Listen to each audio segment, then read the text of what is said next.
Hello, everybody, and welcome to our weekly Dungeons & Dragons 5th edition online role-playing adventures. We live stream our sessions Friday evenings. You can catch up with our adventures on YouTube, as well as catch weekly recaps on RogueWatson.com. I'm Chris, your Dungeon Master, and I am joined by our awesome players. Eric, playing Kazan, the half-elf Warlock Paladin. Hello, Eric. Hey, quick shout-out. We hit 1,000 subscribers on the YouTube channel. 1,000! Pretty cool. Wow. Nice. Heather, playing Bryces, the Tiefling Sorcerer. Hello, Heather. Hello. Reese, playing Tim, the Warforged Cleric Fighter. Hello, Reese. I don't think I'm one of them. Are you on the YouTubes? Yeah, I wanna see the number literally drop right now. He's like, not no more, you aren't. Rochelle playing Oh, Corinne. really? Let's check those numbers, shall we? Pull up the YouTube. Hello. And Hello. I'm tempted to do that because I am one of the subscribers. So am I. We could take this thing right now. Oh yeah. I sit on a bed of lies. And Raymond playing Halford the Halfling Ranger, who will be joining us shortly. We use Roll20.net for our tabletop campaign and video chat, and I am recording it all using Open Broadcaster software. Previously on Storm King's Thunder. Having cleared the upper lawn of its sentries, the party entered the spire where they believed the conch to be. They passed through a room full of masks storing their hippogriffs there. They ascended to the second floor of the tower, but stopped when they heard ominous sounds, breathy voices, and the movement of breezes. Kazan conjured up a cloud giant image and set it to enter the second floor, along with some minor illusion sound effects. The illusion was greeted by some kind of sentient wind, but it spoke in a language none of them could understand. There were two of them, and when the giant illusion attempted to pass through the room, they immediately attempted to attack it.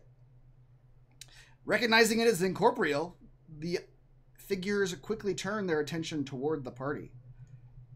The fight was frustrating to the party. It was a pair of invisible stalkers that stymied them. They didn't do much damage, but their permanent invisibility forced the sorcerers to unleash multiple powerful spells, while the melee attackers had to guess at their positioning. At one point, Bryces broke open an old hourglass and threw out the ashes onto one of them, which allowed them to see the whirling creature, if only for a moment. And Corinne eventually used her wand of magic detection to vaguely see the creatures and call out their locations to the party. And Bryces and Corinne, you may both have a point of inspiration. Huzzah! They finally destroyed the invisible stalkers and proceeded to loot the room. Tim used a spell magic to unlock a cabinet, and inside was a hefty treasure haul of spell scrolls, potions, and no less than 3 magical items: a wand of web, a broom of flying, and a ring of storing. And not one single thank you, I might add. Did no one say thank you? I don't know. Yeah, going, oh, they didn't say thank you because you tried to destroy the cabinet immediately after unlocking it. That's what. Yeah, that's the first impulse. And then we looked inside and saw all the many awesome things that would have gotten destroyed. The tower continued upward into a lavishly decorated bedroom, including a gem-encrusted bed with an animated mobile made out of real stuffed pegasi, magically enchanted to fly in a circle. That's not creepy. No. The party deduced that was likely the bedchamber of the Countess, leader of the Cloud Giants. No doubt the magic conch shell they sought was there. Unfortunately, none of them did a particularly good job at investigating, so after a good amount of time fumbling about the room, Corinne used her magic detection again, lighting up a hidden compartment in the headboard. Inside, they found a small replica of a chest, but the chest was empty. It turned out that the chest itself was magical, part of a spell shunting the real chest into the ethereal plane. Only the person who sent it, most likely the Countess of the Cloud Giants herself, could retrieve it. Their hopes of a quiet theft dashed, Kazan developed a new plan. Since this was clearly the Countess's bedroom, and they still had the element of surprise, they would stake out the area and surprise her when she retired for the evening.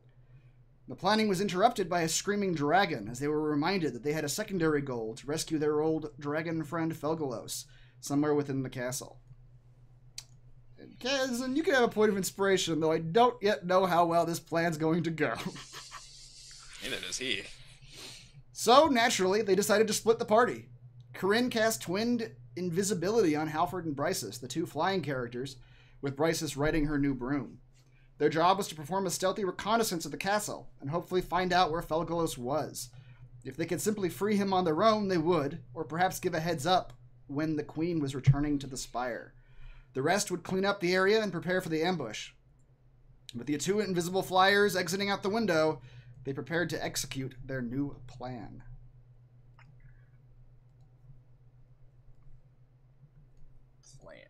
Plan. A shout out to Daryl Gatley for being subscriber number 1,000, I believe. Really? And then Could you actually tell that? Like, it gives me notifications on subscribers. Yeah. Nice. And I know username Made of Metal made the remark that they had caught up on our shows, was hoping to watch us live, and that they were subscriber number 999. Well, I hope they are watching. Now the numbers officially become more difficult to track because now I think it just does 1K and then it just says 1K forever. Oh, really? Until you have 2K? Yeah. That's okay. Yeah. Yep. Nothing else is important. That's right. Numbers are now meaningless. Oh god, Tim's so big. That's right. Still so big. It shouldn't be this big still. I think it was going to be last for 3 hours, so I think you still got like 2 hours. I think you still got 2 hours left on it. Mm-hmm. That was just an hour. All right. Yeah, for the time being, Bryces, since Halford has not yet joined us, you will be directing the duo here. This can't go poorly in the slightest. Y'all have met me, right? Oh lord. He hasn't instantly regrets this decision. Okay, so I'm gonna text him. I'm sorry I got you killed. I'm gonna show you guys this picture again. Bryces, when you fly out the window, I'm so glad we had a drone take this picture for us. Yep. And print it out and hand it off to everybody. It's nice. It's good to have these resources. I just like the picture is actually accurate to the dungeon, so I go back to this all the time. I would hope so. Well, sometimes pictures are like a generic castle, then you go inside and it doesn't actually have anything to do with the picture, but it's D&D, man. Yeah. The maps matter so much. Yep. So we're literally in this like tallest little cone. You are in the tallest cone, yes. And that top middle area where the cone is attached to is that lawn that you guys just walked off of. Where those statue things were. Okay. So that is what you see. Directly below yourself, you do see another lawn. This one, because you guys are exiting on this picture. It's to the south. Is that of a the spire. giant checkerboard on the lawn? Sure is. You look down. Giants who play checkers. Oh, It's for Stratego. There's a pool on the other side too. I don't know if anyone noticed that. I hope they're using like real people as pieces. You are directly above that lawn right now, Bryces. You can look down and see what looks to be. You can't really see clearly what's on the board, but it does look like some kind of chess or checkers board. Does it look like it's in the middle of a game? No, you see figures that you can't identify readily, but they're just standing still on either side of the board. Nah. And then you also see a domed glass roof. It looks like a what's the botany term? Greenhouse. Greenhouse. Looks like a greenhouse. Or a pterodactyl layer. I was thinking an aviary, but that's for birds. That's what I was thinking of too. There's no Can birds in we here. see what's going on inside the dome? You can fly down. Okay. All right. Under the dome, if you will. Come on, Alfred. We're Will gonna we take still a be able to hear each other when you do this? So you guys are gonna have to keep in audio distance, or have some method of keeping close together. I'm thinking we tied a rope between us, like one of those 50-foot hempen ropes. And that's With like 2 cans to make a telephone. What do you see? I'm right next to you. What do you see?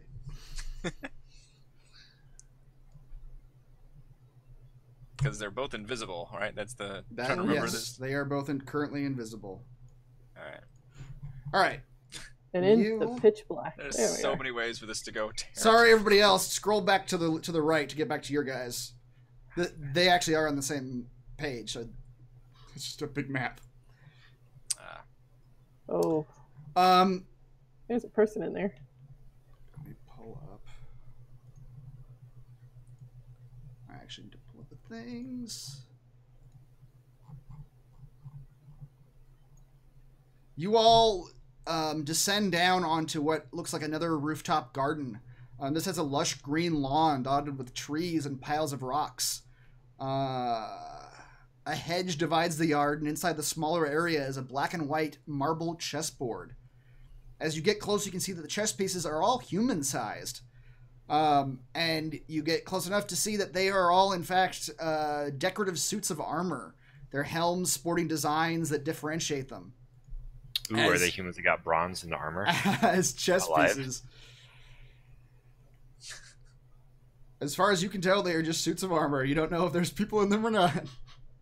We're not going to get close to those because those look like they could come to life. Let's not touch those right now.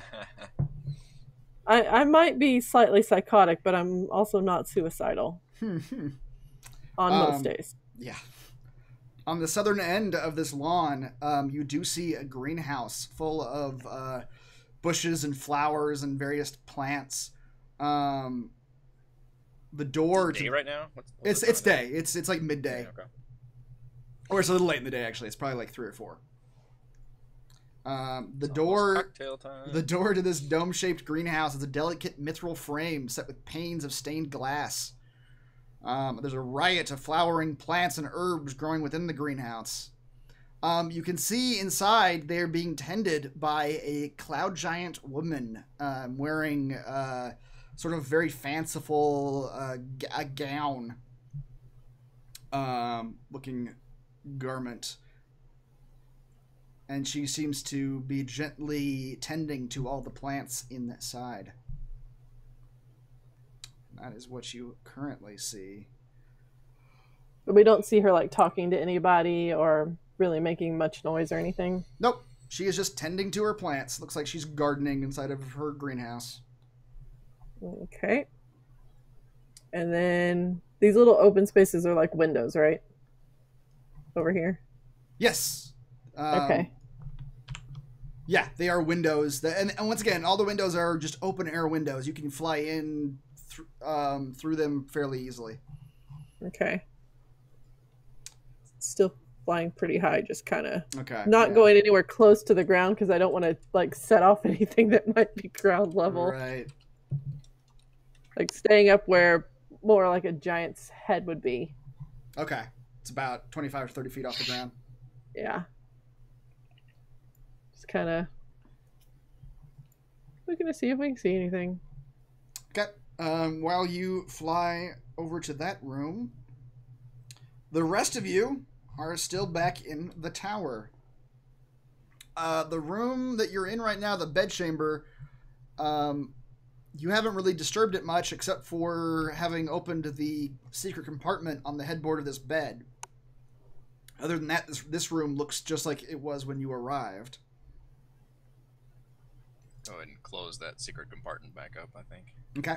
And which of you is actually holding the chest right now? Just out of curiosity. I guess I probably am. Oh, Yeah, I you think grabbed I it. rolled Yeah. Okay.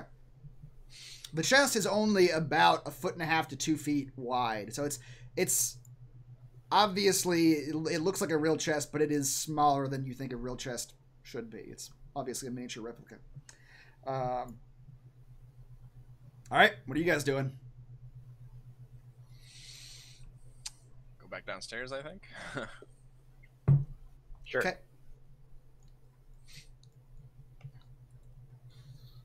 You guys just scroll to the left. You all go back down to the second floor of the spire, and you see the just atrocious damage that you guys did during your fight.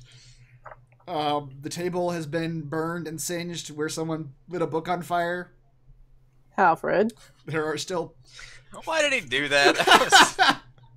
I think he was Random. trying to It's cause you fucking fought us with a giant book as a boss battle that he burned successfully. So now every book has to be burned. Every book has to be burned. There are still there's 451. still a few eyeballs on the ground. There's ash that's been kicked all over the table. The creatures you don't see them because they were invisible to begin with, but they are. I'll just move them off because they are not visible to you. And of course, the cabinet doors are wide open, and all of its contents have been rifled through and taken. All right, so this room is probably not going to get fixed up, so we need to. If we're going to do the ambush plan, we need to actually ambush them, like probably when they're coming up the stairs right here, before they turn the corner. Okay. Assuming that's still a plan. Also, we need to get our hippogriffs up here, though. Hopefully the cloud kill didn't kill them. You go downstairs. We'll find out soon enough. You go downstairs and all the hippogriffs just green and dead. Oh, no. They all breathe the terrible poison. Oh, yeah, hippogriffs have to breathe. Details. All right, I will take you all. Oh. My world is black.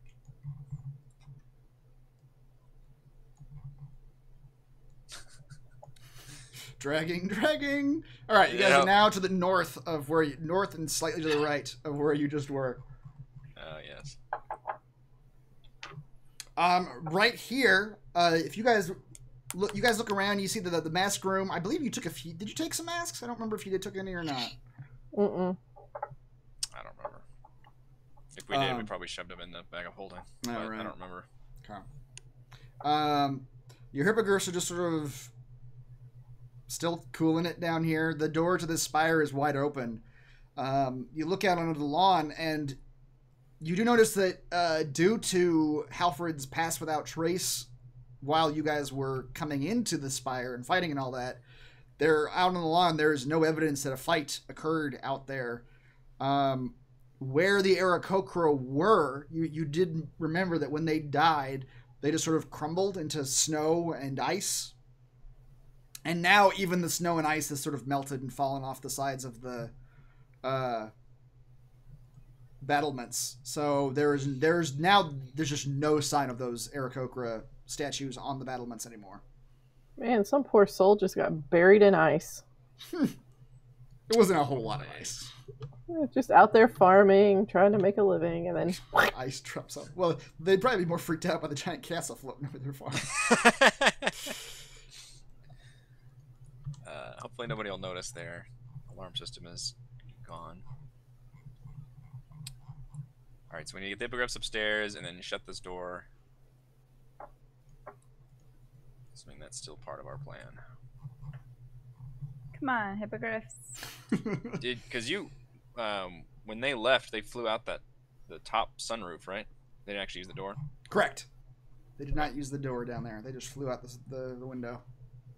Alright, I'm going to suggest that Tim's largeness close this door. All right, yeah. It would, yeah. Tim's largest would probably be required. This door? Yep. Indeed,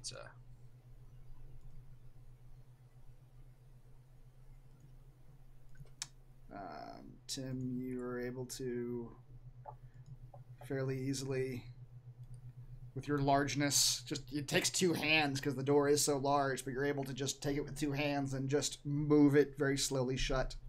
I'm so large. That's why we call him Two Hands Tim. Whoops. All right, I will move you all back up to the... All and the hippogriffs. And the hippogriffs, all of you. I'll group you all together. You are one. I'm assuming Kazan has my hippogriff, and I want it noted that my hippogriff is probably trying to bite him for messing with it. Okay. All right, you guys, successful. You guys are down to the left again.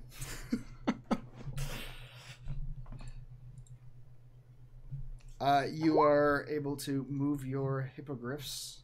I calm your hippogriff down. They weren't particularly upset, but yeah, you calmed them down even more. they seem more than willing to come up here, especially when they see the windows that are on each floor that are kind of open to the sky. It seems to calm them. Okay, back to you, Bryces. So I'd like to see if Halfred get? and I can hear that screaming we heard last time, like that wailing. I think it was like a wailing sound or something that reminded us, oh yeah, Felgolos is being tortured. Sure. You heard it. This would be now like about 5 minutes ago, but you haven't heard it again since. Okay.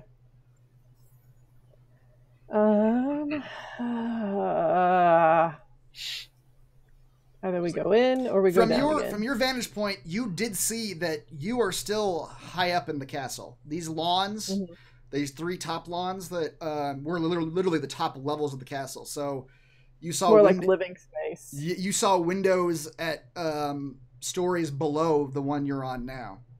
Yeah, wasn't there like a door opening or a window opening or something in the picture? Pull the picture back up again.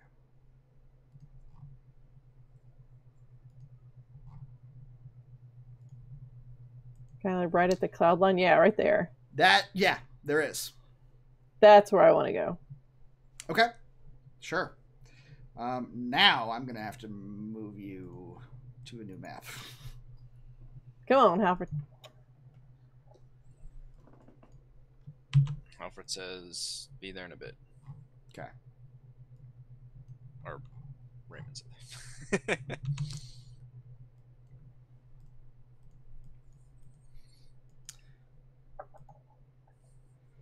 All right, Bryces, you're going here.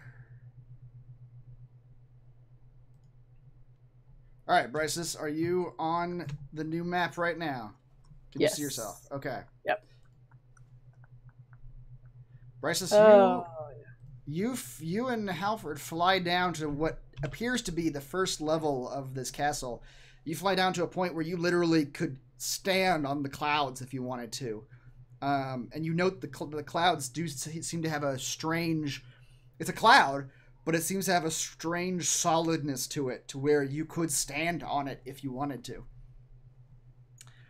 Directly in front of you are 2 large... I wouldn't even call them windows. They're more like portals. Wait. Are you not seeing the dynamic lighting? No, I don't think I am. All right. I see what looks like probably a hippogriff. I'm not real sure. All right, don't look around for a second. You've seen the behind the scenes. Ignore the man behind the curtain. Yep. Now I see it. All right. I was trying to look through your view and I was like, nothing's changing. Can you see the entire map? I hadn't moved around yet on my screen, so I was like, I think I see a hippogriff.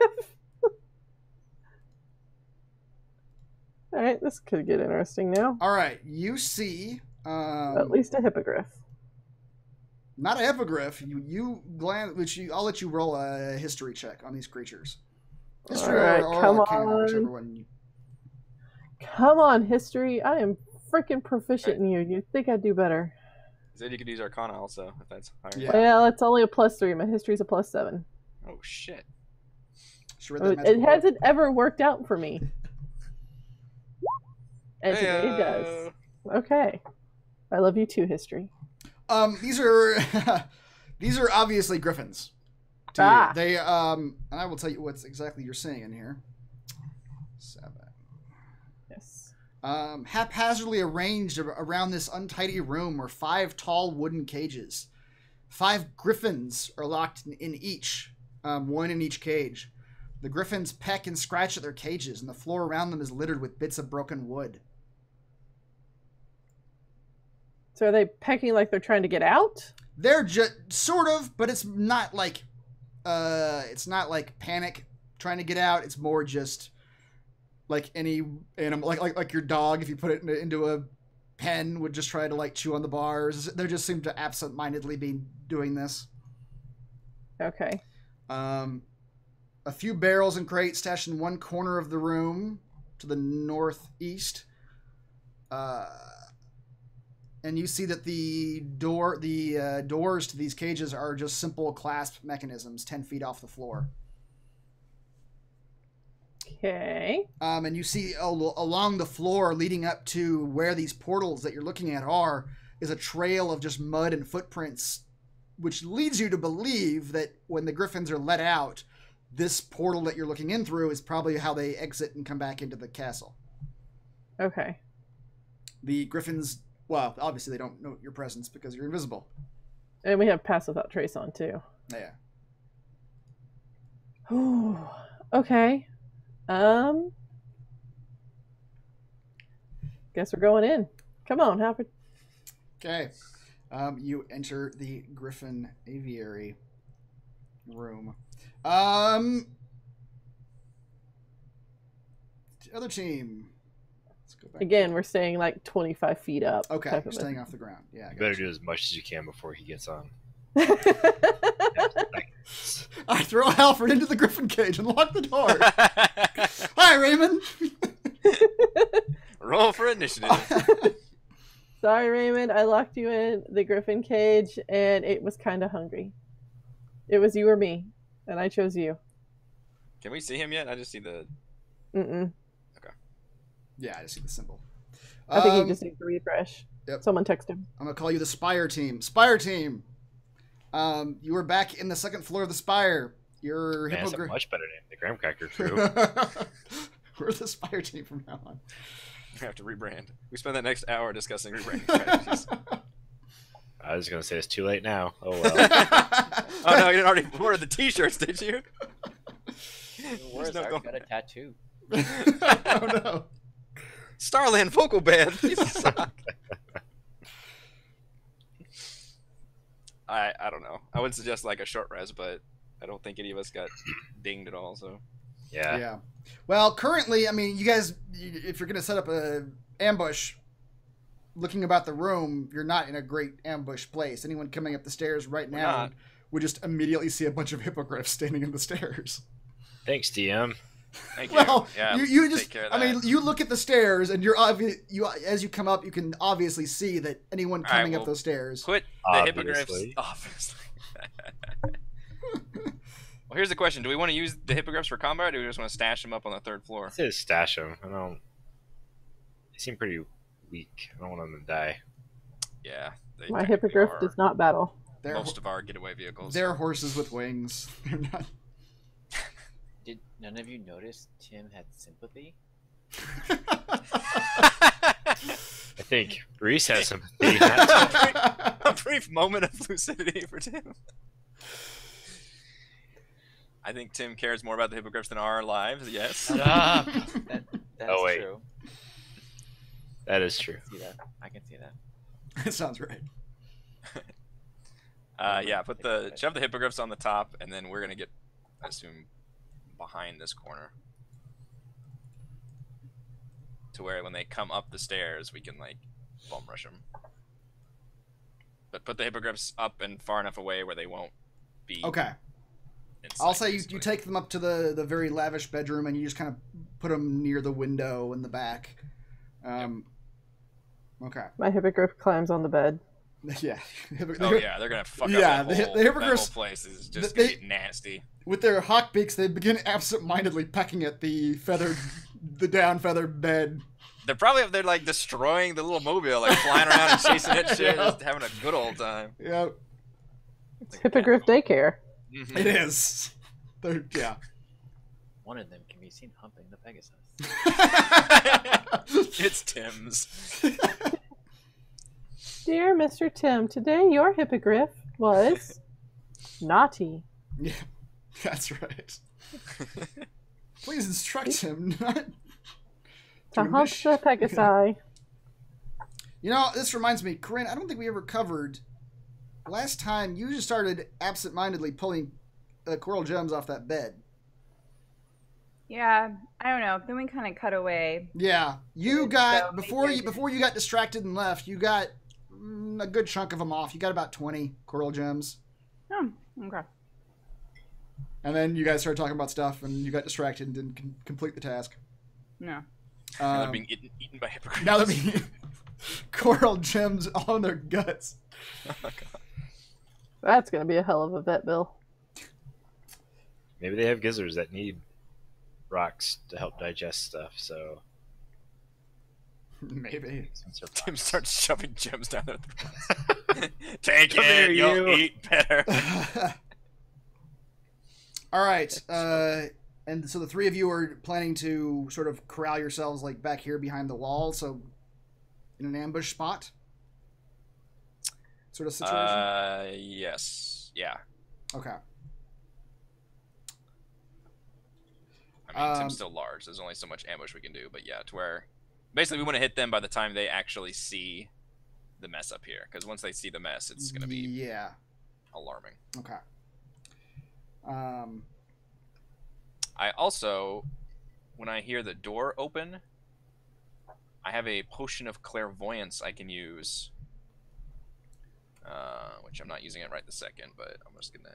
It lets you see a location as if you're like looking at it, basically. Okay. So I can see exactly who. How long does this thing last? How long does clairvoyance last? That's a good question.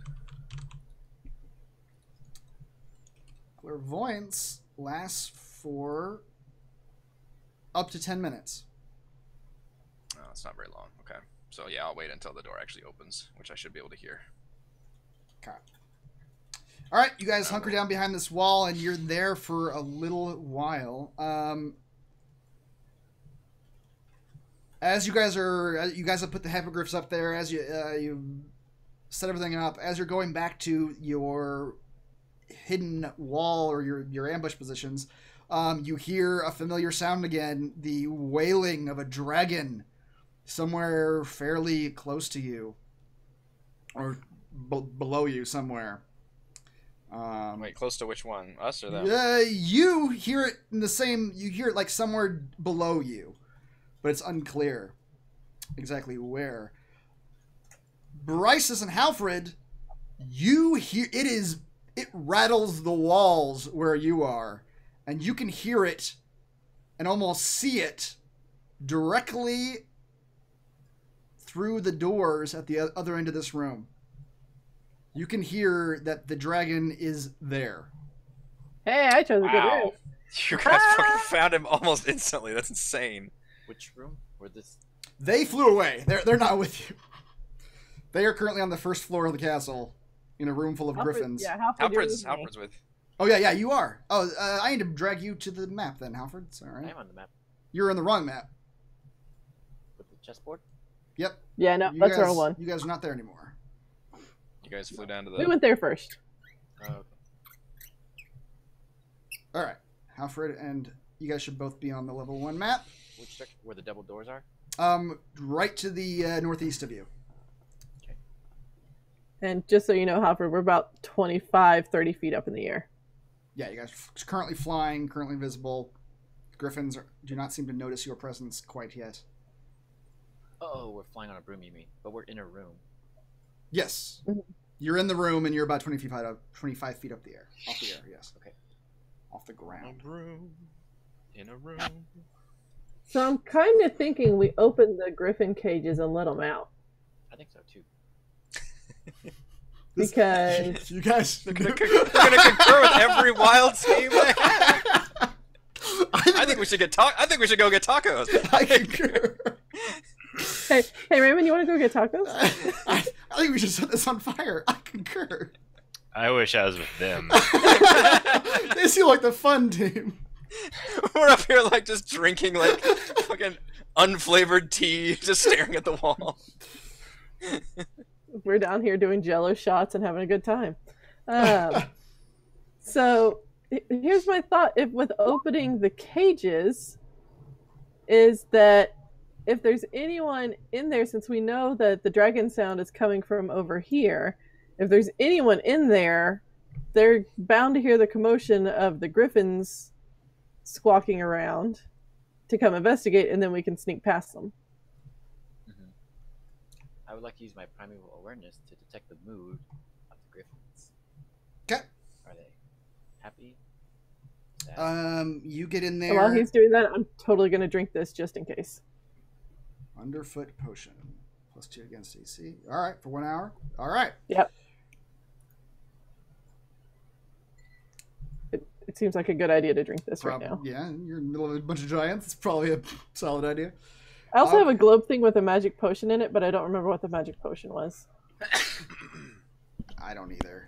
I remember. I apparently didn't write it down. I remember what you're talking about, but I don't remember what the potion was. You got it from the library. Mm-hmm. I don't remember.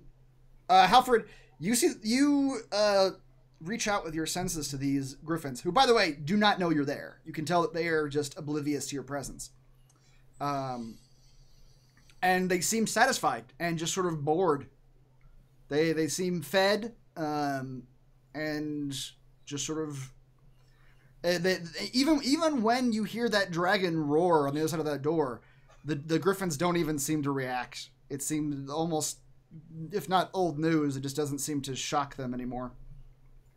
So it'd be safe to say, even if we open the doors, they'd just sit in there? Perhaps. You won't know until you open the doors and find out. Okay, let's open it. Is there a lock? Yeah, he said that there was a little single clasp about 10 feet up. So I'm thinking with Mage Hand from where we are, that should open it. Because it's just got to click the clasp and let the door just kind of open on its own. That won't break your invisibility, will it? Oh shit, it might. Never mind. I mean, if we I just don't know if a open it by cantrip hand- will, actually, but yeah. But yeah, your hand, you won't, just doing it manually, you won't do it. Yeah, who cares if they hear us? Alright, yeah. Okay. Fly the broom over. We'll click the clasp. You two fly from cage to cage, unlocking the clasps of these griffin cages, and the doors very slowly swing open as you unlock the clasps. The griffins at first seem confused. You see the first two that you do, you see them sort of like look at the door, like almost uncomprehending what's going on, as they still don't see you. And after a few moments, they begin sort of slowly walking out of the cages, and they all kind of look around, and when it seems satisfied that no one else is in the room, they all trot over to the top corner over here and begin pecking at the barrels and pulling the wood off of the boxes over here. And That'll work. And pretty clearly you can see that the boxes seem to be full of some sort of dried meat and other griffin foods, and they just begin devouring the food in the corner. So I'm assuming that's probably pretty loud. Because, I mean, they're ripping into wooden crates, so gonna fly my little happy self over here towards the sound and just kind of wait for the doors to open and sneak in behind whoever opens the doors. All right, you get yourself into that position and you begin to wait.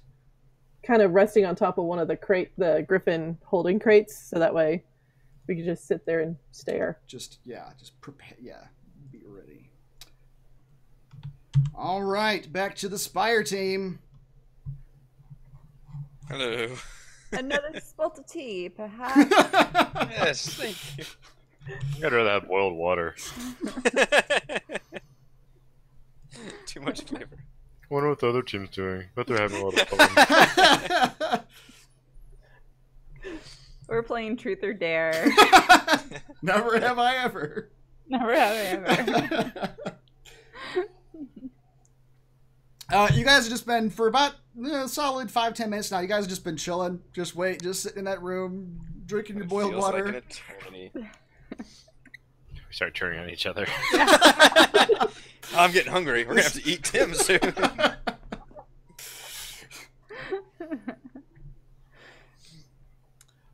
When all of a sudden you hear it first, Tim, with your passive perception, but soon all of you hear, not coming from the spire, but from the window directly behind you all that you just kind of didn't take any notice of earlier.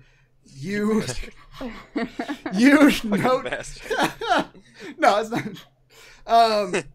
You hear a sound, and it's yes. yeah, no, not yet, but yes. But the sound just sounds like feet on grass. That's your warning. I will. Well, I'm gonna nudge Tim to sashay over to the window, but stay like. As I will as... sashay. This window's got my name on it. Out of sight as much as you can be, and look. Give us a look-see. Okay. But yeah, I will probably have a use my hard potion time soon. figuring out where we are each time I come back to this screen. It's lower right corner, but a little bit more to the left of that. When I click over to the other map, are you guys losing something? Are you guys losing vision? It's shifting us to another. Oh, really? That's Yeah, weird. so it's like transposing your like shifting the players, but onto our map. So it's just chunking us into like a black section. Weird. Map. Okay. Even though I'm on a different map. Yeah. Okay. Interesting. All right. By the window. To the wall. I stealthily and gingerly sashay out the window. He crashes through the window. He falls out.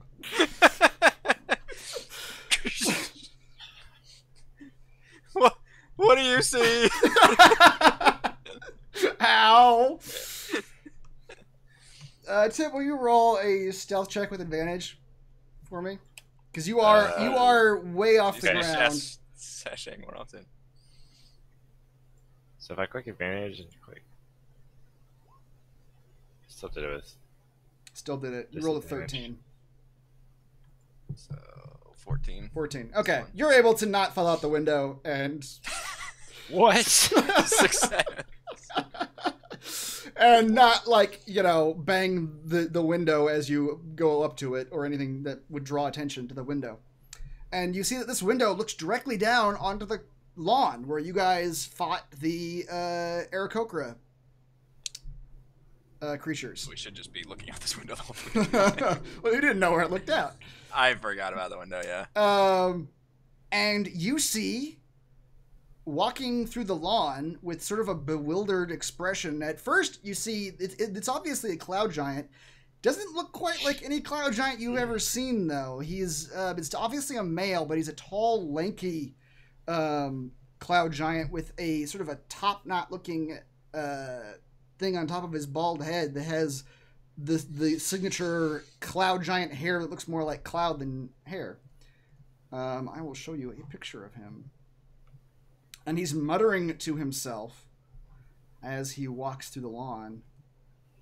Where are the player handouts? Well, this isn't our target, but we might have to take this guy out if he ends up investigating. It looks like that. As he comes onto the lawn, he is holding a mask over his face. The mask is white on one side, black on the other. The white half is smiling, the black half is frowning. But as he looks around, he's looking through the mask at the lawn. As he looks around, he lowers the mask, and you hear him begin to speak to him. And you can hear him pretty clearly as he mutters to himself. He says, "Where are those damn birdmen? They're supposed to be guarding the battlements up here." You hear him say, "That's what we get, I suppose, for allowing the Countess's magic to stand in for actual guards." He looks around. He says, "I suppose I ought to check things out anyway." And you see as he begins to circle the yard, his frown gets even deeper, and he almost looks worried now. And he says, No sign of them anywhere. They were supposed to be guarding the spire, yes? And with that, Tim, you see him put the mask back over his face, and he begins approaching the spire that you all are hiding in. He's coming. All right, we are gonna have to jump this guy, but maybe we can get him to talk first. Ideally, Before we jump him?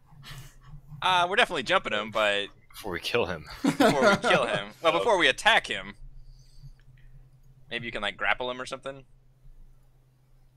We'll play nice first. We might have to rough him up a little bit. I'll do my best to disable him without killing him. That's good. He'll live.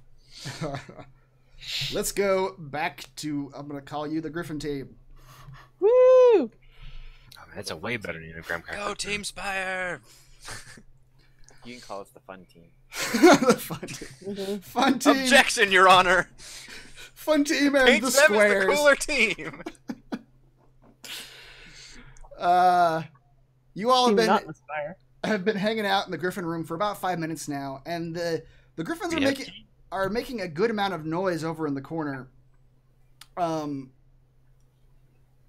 And you think you can hear voices through the door currently. If you'd like to try to listen, you can do that. Yeah, it sounds like a good idea. You can roll. You can both roll a perception check to see if you can actually hear the voices coming from the other side of that door currently. I can't hear. You don't squat. hear nothing. Halfred. Alfred might. You hear it's a very familiar voice. But it's larger and more booming than you remember it. But then again, you normally talk to this voice when he was in halfling form. You hear him saying, "Listen, lady, I don't know where your magic is. This isn't getting you anything at all. All you're doing is stabbing a dragon." And you hear another voice, a female voice saying, "My dear Felgolos, I can do this all day long. Doesn't matter how many times you lie. Doesn't matter what comes out of that maw until you give me a location. At least know that you know where your own magic lies. But all of you ancient dragons know the location of the trove. I know it. I've been informed." And you hear Felgolos say, "I don't know who informed you or why, lady, but all I know is that I'm losing a lot of blood here." You all hear a sound, and then you hear the same wailing come from the other side of the door. It only lasts a moment. And as soon as it's over, you hear a crash from behind you. And you look back and you see that the Griffins have just knocked over a stack of barrels in their quest to eat all of the food. Sweet. And you now hear footsteps approaching the door. And the door swings open. And coming through the door is a cloud giant. It is a woman. She is holding a mask over her face. That the mask has a image of sadness on it with tears coming down. It's drawn onto the mask, coming out of each eye. Let's see if I can actually. Oh, Shift C. So I don't show everybody. That's what she looks like. That's probably the Countess. I don't see anything. You don't. 'Cause you're not on this map. Nope. Alright. Fair enough. Oh, okay. She comes out, and as she comes out of this room, you see that she is holding a large, giant-sized mithril-tipped spear, and on the tip of the spear, you see blood dripping down the spearhead. And she comes into the room, and she looks at the Griffin and says, "My pets! How did you get out of your cages? And she begins going over to the Griffins and sort of making shooing sounds at them. Okay. So as she does that, I'd like to fly the broom through the door as it's coming back more to a close. The door's wide open right now. She threw it Okay. open and it's staying open. But you can fly into it. Yep. Here we go. As you go in, We come face to face with a horde of zombies. you're dead.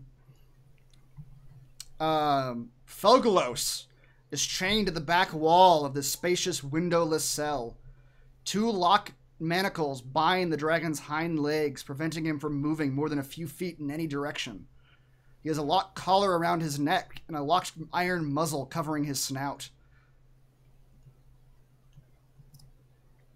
You can see on all of the manacles, you can see what look to be almost like giant runes carved on them that are kind of glowing, that aren't allowing him to move.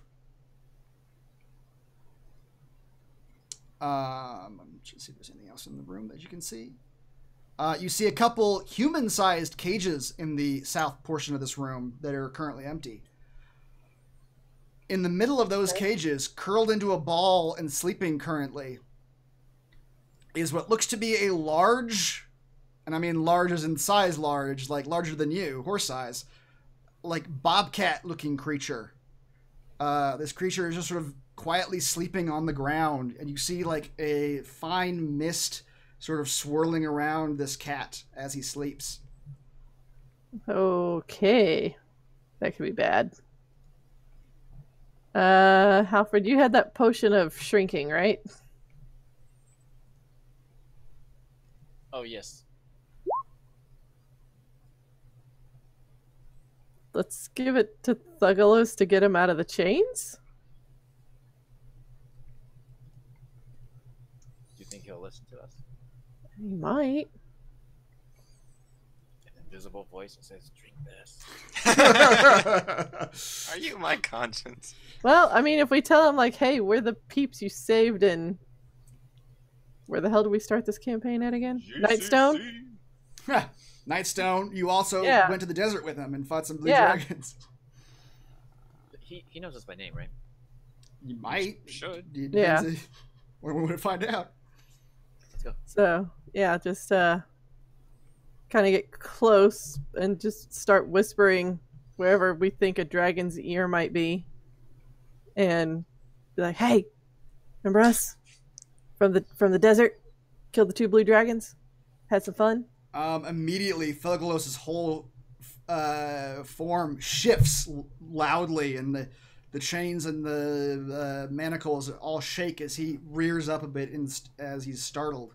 Stop moving, you idiot. You see the bobcat creature to the south begin to sort of stir and stretch itself out.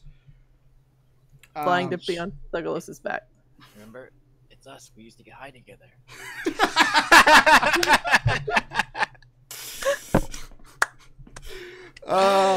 That's right. Yeah. Oh, I still have Yondalla's Delight.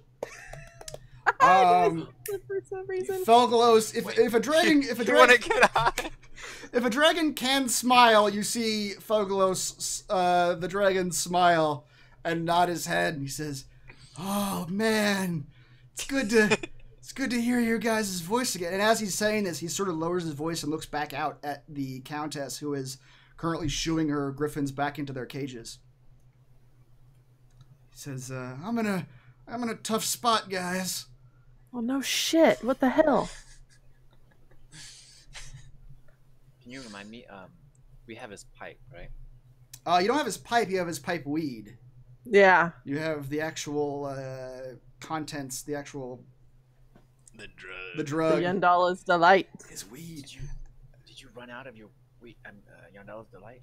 Felgolos looks to get real sad at the mention of that. He says, her, that damn woman, she destroyed the pouch. He goes, I'll never be better again. I'm gonna take something. He's just gonna see like a little. Well, can he even see it? No, if you're holding it, he cannot see anything. I'm gonna open it up though, where I think where his nostrils might be. Smell it. Yeah, and just kind of like waft it. Okay. And be like, guess what I've got? You're such an enabler. Oh my god. I'll get you drugs. Get your drugs, man.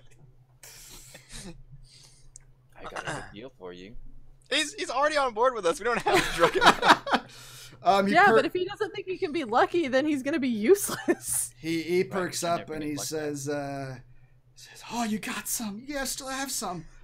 Because she destroyed it all. I thought it was done. He kind of shakes the chains a little bit. He says, "I'm still not getting out of these though." How do we get him off? He says, "I don't know if you can. She's got some sort of spell on him." What if we shrink you? He says, "How much?" He looks at you. You look at the chains, and they are ankled about his limbs, and as such, if his limb were considerably smaller, the manacles might just fall off. That's what I'm kind of hoping for. What does this potion do again?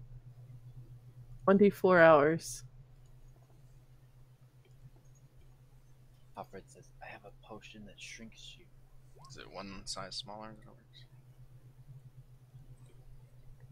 I think it's one size smaller. Yeah.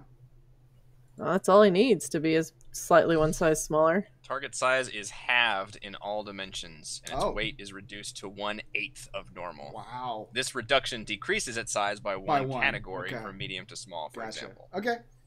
So then that means, oof, yeah. Well, if he can get out of the chains, I bet he can flip back to halfling size. Or toddler size at that point. Why can't you just change to a halfling? Yeah, he says, it's whatever the magic she's got on these chains. I can't do anything. Can't breathe.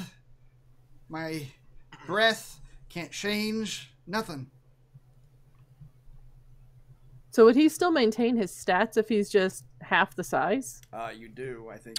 I think there's a change, but I don't think it's. Yeah, he does. Target's attacks with any weapons deal 1d4 less damage. Right.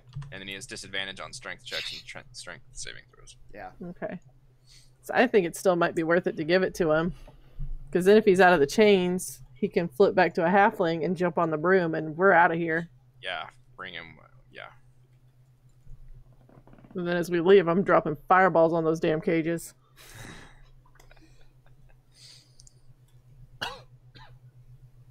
Okay. Sorry, PETA. Okay. He says, so if you're telling him, are you telling him this? Like that this is your plan for him to get out of the chains, turn into a halfling, and just fly away? Yep. Okay. Felgolos says, he says, I'm really hurt, guys. I don't know how much good I'm going to be in a fight, but I'll help you however I can. I'm on board. You guys are my best friends. He begins kind of tearing up. I'm gonna do like the all shucks, but it's like a itty bitty hand that hits this like giant ass dragon. And then meanwhile, oh man, back to the boring crew. Team Spire. Team Spire. You all watched this giant approach the tower. And I have a better idea. Also, I can cast Suggestion on the giant once we subdue him. Yes.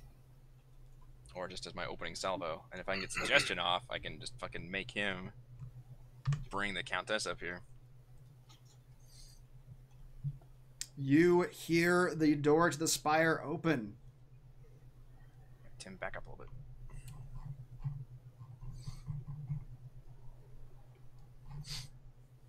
I'm gonna make try to emulate the like subtle whispery sounds that the Okay. stalkers The stalkers were making? Just- Yeah. Yeah, kind of like what we were making when we were coming up the stairs. Those kind of little sounds. Okay. As you hear footsteps coming up these stairs, you hear a voice calling up the stairs. It says, well, my pets, everything all right here on the spire? And, oh, hold on just a second.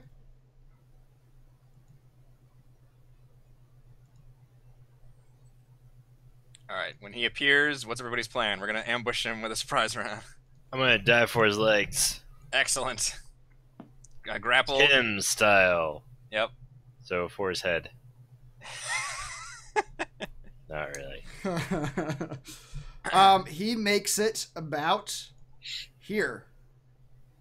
Dive! And he looks, Go. you see him come around the corner, he looks at you three, and he looks at the room, and you see him start to say, what in the hells? And you all may roll initiative. At this point, Halford and Bryces, you also roll initiative, and you will be doing what you're doing on your turns in the initiative. So this is going to be a weird combat with multiple engagements going on. Feels like Bryces and Halford are also slowed down to turn this combat.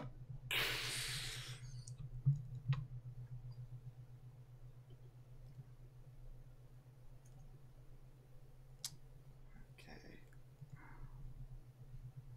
Hot. We don't see each other on that tracker because we're on different maps. Oh, really? Mhm. That's interesting.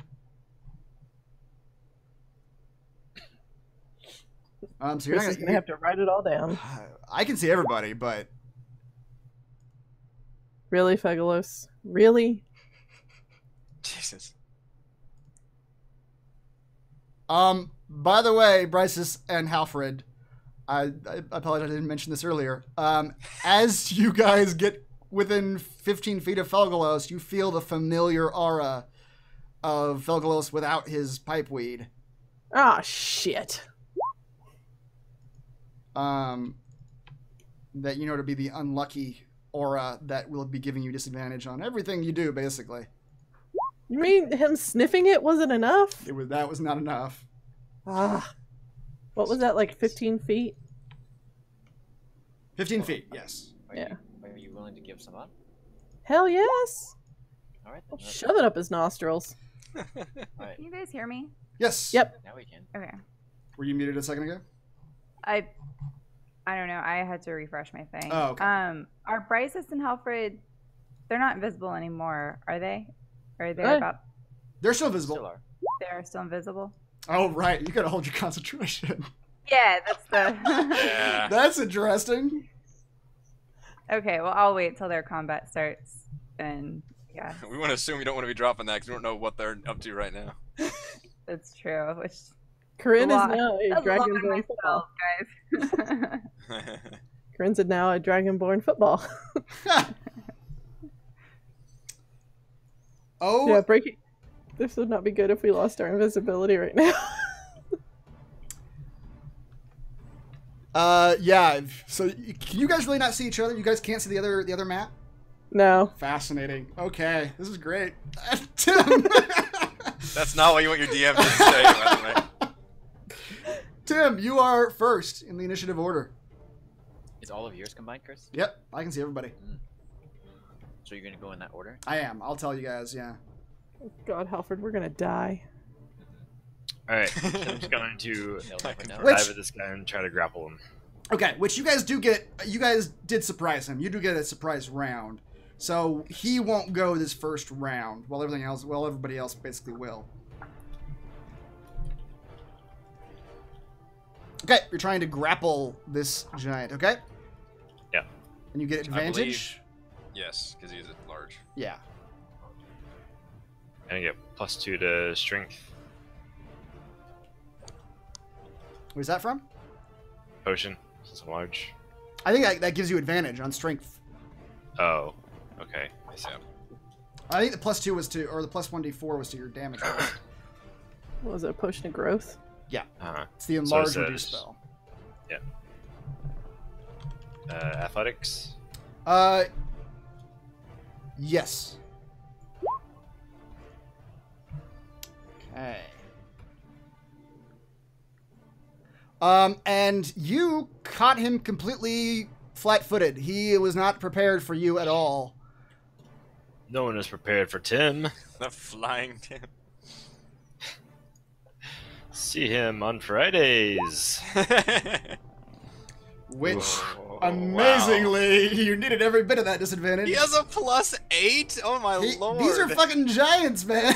These are... Damn. I mean, currently, Tim, you are about 11, 12 feet tall. This giant is 30 feet tall. What? He is a very tall, lanky giant, but these cloud giants are large in general.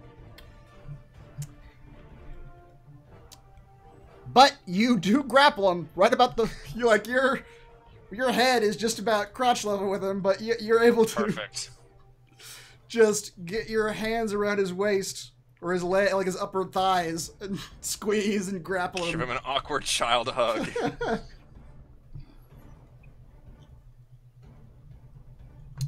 All right, what does grapple do again? Grappled. Speed becomes 0. Can't. Yeah. Condition ends. Okay. Yeah. They just can't move. Okay. You are currently grappling him.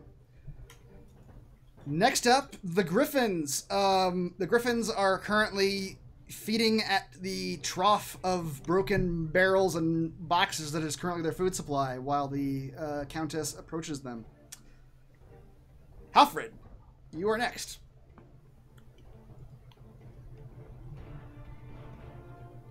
I'm gonna light up the weed that Bryce is holding. What do you do for your first action? I'm gonna light up the weed. She is literally just imagine like pipe tobacco, Halford. She is literally holding a pile of it. I got fire resistance. Set that bitch on fire. All right, go for it. If she's alright with being lit on fire, you do you. Now see, I couldn't get away with lighting her hand on fire. Nope. Got a nice slow burn now. Halfred, roll a 1d4.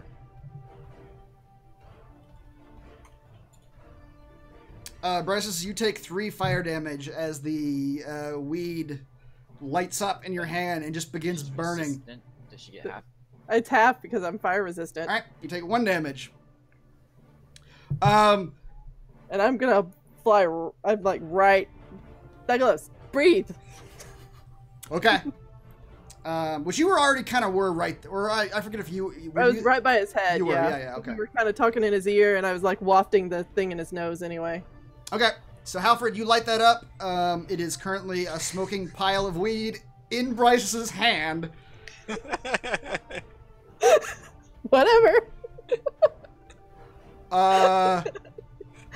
Hey, I mean, people use all sorts of things as bongs. A tiefling's hand is probably not the weirdest. Tiefling's hand. Nope. So I'm gonna have to. I had 2 things of Yondalis Delight. I'm gonna have to knock this down to 1. Yeah. Next up is Crisaro.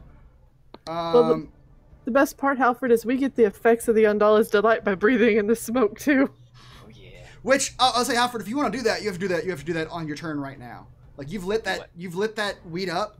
Like because Bryce is on your turn. You're going to have to pretty much use your action to Shove it up his nose? Yeah, shove it up his nose.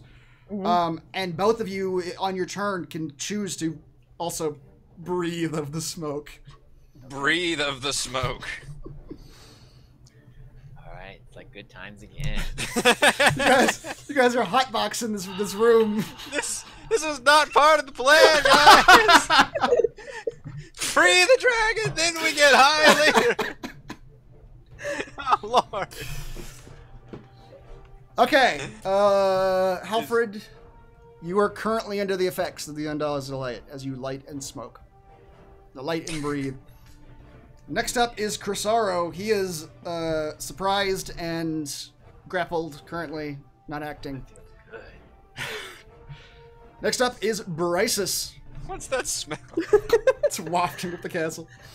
Yeah. So, The whole room fills up. yeah. So it's like, because it's nice in my hand, I'm going to swivel it like a fine wine and just breathe that in and then just shove it right inside as far into his nose as I can get it. Ah, it's gonna be so gross up there. Yeah. Okay. So that way I know it's just going right up in those nasal cavities. He's getting a nice get a direct dose. Mm-hmm. It's his breathing treatment. Currently, you can do that. I will say currently, Felgolos is still large. He has not shrunk yet. Just FYI. No, we haven't given him the potion. Okay. That's the next turn. That's the next turn. Okay. We're still trying to be quiet and not. Quietly getting high. Oh, you know what? Bryces, as you take 1 fire damage, your invisibility drops away. All right. I mean, Yep. it's not like Felgolos could have been invisible anyway, so. You're Yeah. right. He was not going to go invisible. Mhm. Yeah. It wasn't gonna last long. Let's be honest. And okay, so as you take the fire damage, your invisibility drops away. As you are giving, And several things happen. the room explodes. As you attempt to do all this, Bryce, just roll a stealth check for me, please. I get plus As 10. you stealthily shove weed up the dragon's nose. Don't forget, I get plus 10 from Pass Without Trace. You still have What's that on, happening Alfred? right now? I'll take it, yes, but you still have that on? Pass without trace? He turned it on when we left the last episode. Yeah, if it's been within an hour. Okay, sure. Go ahead and roll your stealth check. Alright, you were able to, even though you were visible, you were able to just be very quiet, even though you're doing all this stuff over there. Lighting fires and shoving things in dragons. That's just It's not going like full up his nose, but it's close enough to where he can getting breathe it in. Yeah, you're getting the smoke in him. Okay. He's getting that contact high. Alright. Bryces, yourself and Felgolos are now under the effects of the Yondalla's Delight. Closer, Alfred. Next up is the Countess. She is still shooing her griffins back into their cages. And the griffins seem to be just obeying her commands just quite readily. And she seems very displeased with them. She's saying, "How did you get out of your cages, my pets? Get back in there right now. I won't have this insubordination." I'm gonna look to where I know Halford probably is going. And the griffins are beginning to go back to their cages. Corinne.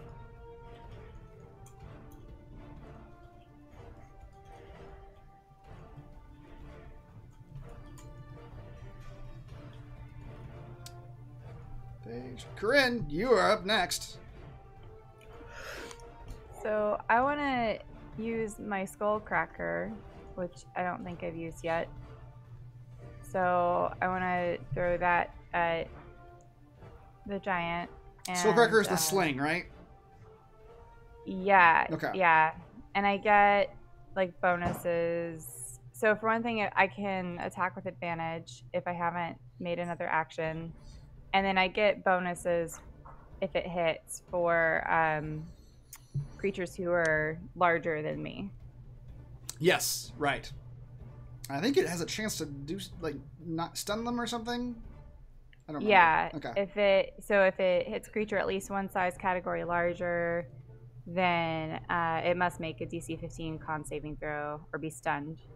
So what's his size category? He is compared to mine? huge.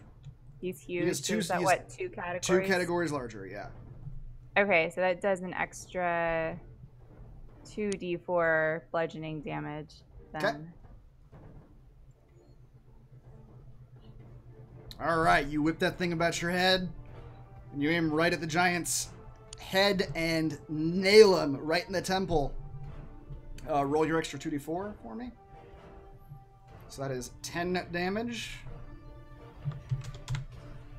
you're gonna knock him out, why even bother grappling him? Well, now he's grappled and unconscious. Might as well. Throw everything. And he has to make a Constitution saving throw. Damn. Which he does make. He doesn't have Spanish anymore. No, he still made it. Plus 10 to Constitution, by the way. I mean, Cloud Giant, you guys picked the big I'm not looking forward to giants. this wisdom save I'm fixing to make him roll.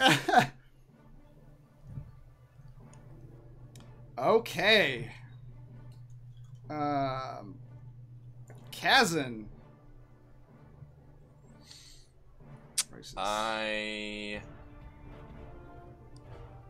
Oh yeah, we should have buffed ourselves with bless. Damn it. I'm going to stare at our cloud giant friend and attempt to probe into his mind with a... Well, are we going to interrogate him, or do you want to put him on a mission? Because I could... If I can get suggestion off, I can put him... I can make him like a patsy. That'd be fun. I mean, just because since we already know where the dragon is, we technically don't know where the dragon is, but metagaming this, we know where the dragon is. We don't need to interrogate him so much. Yeah, let's try and do suggestion. Okay. This would be a great time for you to roll a shitty roll. Let's see. Yeah. I rolled a 3. You got Wow. a +7. +7. Oh boy. All right, so you all, this sequence of events is Tim grabbed him about the legs, Corinne knocked him on the temple with a rock. He's sitting there dazed and held in place, and immediately, Kazan, your eyes just look into his and they light up. That was an Listen awesome to teamwork me. there. Beautiful. All right. I am going to command him and say, what's his name? Crisaro. I probably don't know it. Let's say during the spell going off, his name is blazing in my mind. Okay, Crisaro. The conch shell is of utmost importance to cloud giant kind. You must retrieve it for us immediately. If need be, get the Countess up here alone so she can retrieve it. It is imperative that we retrieve the conch shell for the good of cloud giants. He says, he looks into your eyes. You see his pupils kind of whirling a bit as he looks at you, Kazan. He says, of course, of utmost importance to the cloud giants. Only my love, Countess Sansuri, can open her personal chest. I will beseech her to do such. The chest is in her bedroom still, yes? Of course.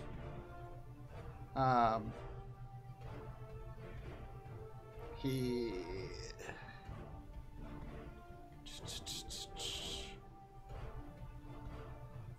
Yeah, nobody can damage him now. Yeah, I'm reading the thing to see exactly Yeah.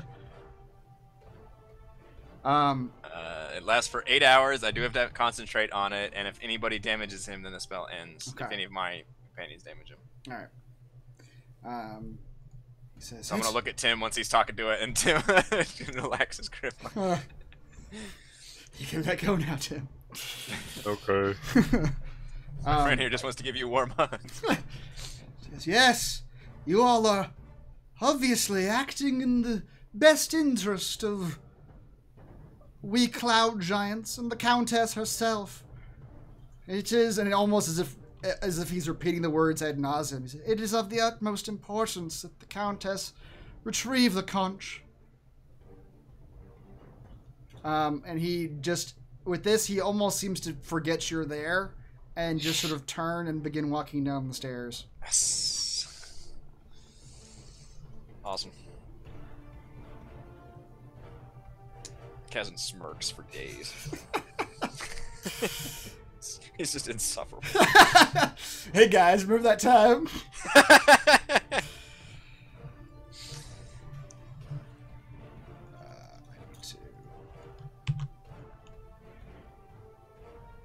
All right.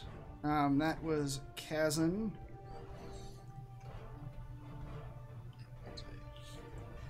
Spell slot. Who is next? You guys rolled a 20 on your stealth check. The Vapor Lynx, however, is stretching. Technically, it was a 30, but yeah. That's true. Technically, it was a 30. The Vapor Lynx is stretching, and you can see it. It's not facing you right now, Vapor but Lynx. it is. You can see its big mouth yawning as if it's waking up from a nap. But it is not doing anything this turn. Next up, Felgolos. He looks at you all and he says, "Guys, I feel great." He's totally tripping balls. He says he kind of like, you can see him sort of trying to open his mouth, widen that manacle that he's got on. He says, "But what now exactly?" Halford, give him the potion. Well, it's not Halford's turn yet. I know. I'm just saying. Okay, and you guys are so if you guys don't tell him to do anything on his turn, he'll just wait for you guys to do what you're gonna do, because he can't do anything right now. He's still in chains. All right. Oh, no, never mind. Team Spire, are you guys just now hanging out again now that you have successfully created your messenger? I mean, I guess. At this point, we don't know really what's going on with the other two, and we hope Just that sit on he these brings. tables and stare awkwardly at each other. Well, wait, I hope this plan works. Sit in the chair. Can Corinne tell when like part of her concentration gets dropped because of the invisibility? How does that work? Like, is she like, oh, one of them is visible, and then we're like, oh. I'm gonna say yeah. You can tell when a spell that you're concentrating on has ended. And with the twin spell, I don't see why you wouldn't be able to tell when each of the twinned ones has ended. So currently, Corinne, you can tell that half of your invisibility spell has dropped, but you have no idea why. You don't know if that means they have dropped it intentionally, if they're dead. You don't know. Okay. Exciting. But you do know. But you do know, because you're listening to me talk right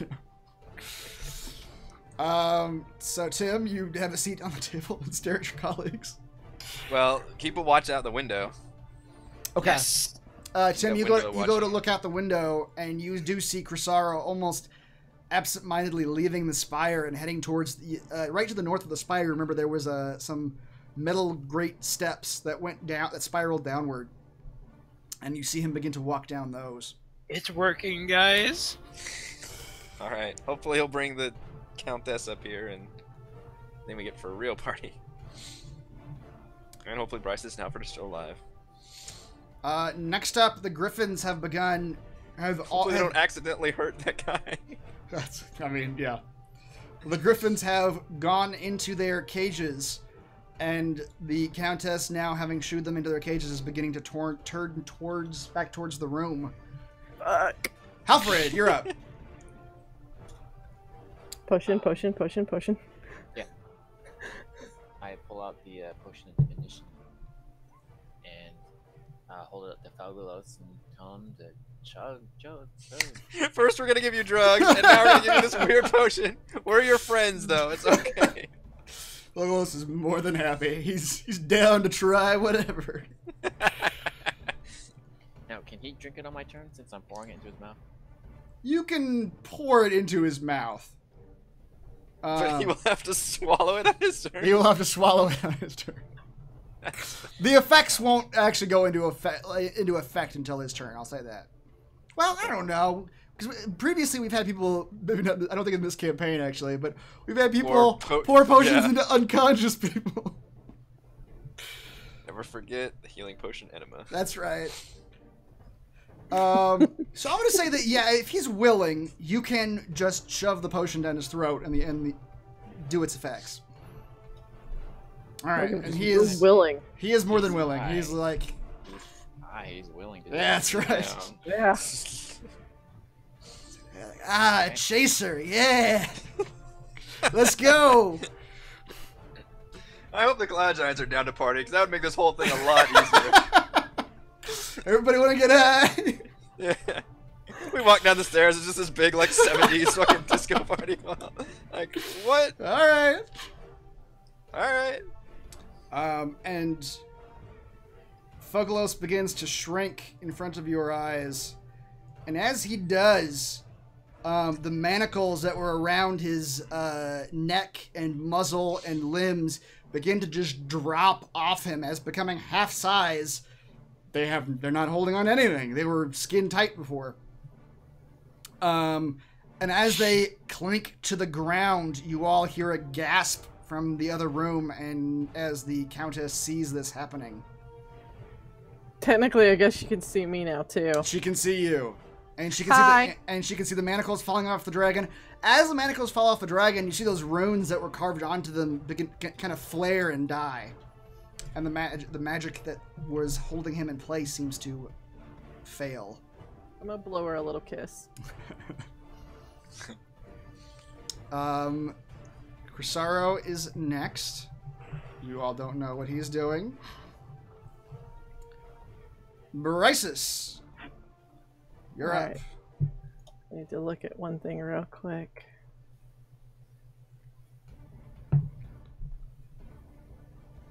Dominate monster.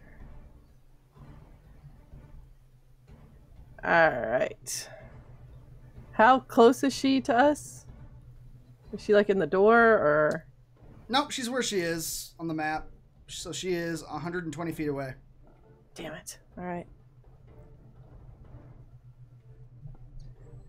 So home dude's shrinking. He can't get on the broom until he turns back into a halfling. Because he's dragon. As he's shrinking, well, no, I Can take he that back. still fly? He can still fly. Yeah. As he's shrinking, he says to you, he goes, I wouldn't have been able to before, but now that I got my weed, he goes, I can probably carry you guys on my back. Well, let's go. I'm gonna climb on and then, since we're kind of making a lot of noise at this point. Yeah, this stealth portion of this adventure is over. So I'm gonna climb on his back because right now she only knows that I'm here. She doesn't know that Halfred's here. That's technically true. Yes. So make her think this is a single man rescue op. And then what's that guy?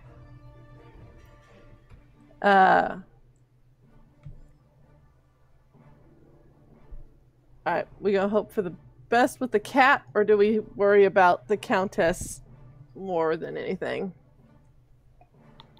What do you think, Alfred? What's the plan? Let's get out. Well, I don't want to be here.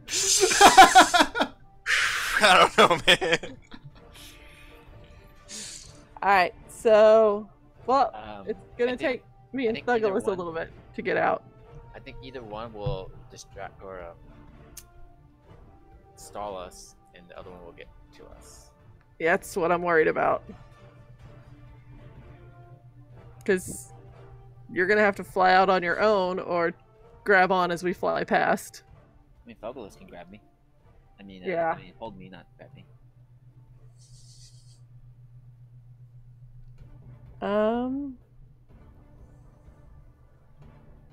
Alright, so I'm just gonna climb on Thugolos's back, and then whoever makes a move at us, I mean- will. Technically, I guess if you flew your broom onto his back, then I'm with you. Yeah, So, because you were on the back of the room. Yep. So whichever one makes a move toward us, so I don't think the Countess can get to us in a single move if she's 120 feet. but I also don't know if she's a magic user. Which it sounds like she might be. But the cat is going to hurt if it gets a hold of us. I think we have a better chance of getting past the Countess. Flying cat. Yeah. So, F it. I'm within range. We're going to try to hold monster on the cat.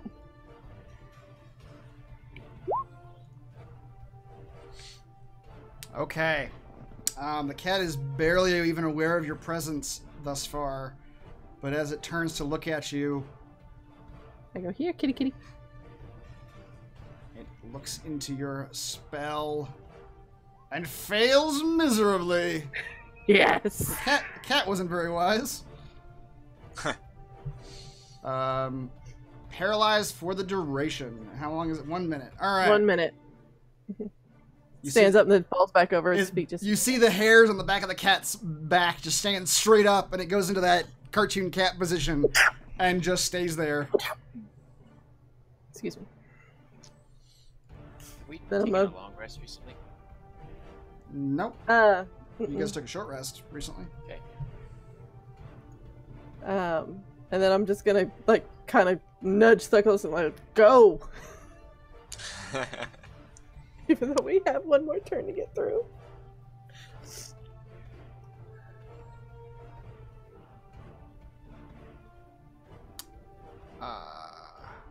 I really hope that was not the wrong call. I mean, we know the Cloud Giant saves are pretty fucking crazy. Yeah. That one dude's was a 7. I can't read these. Hold on just a second.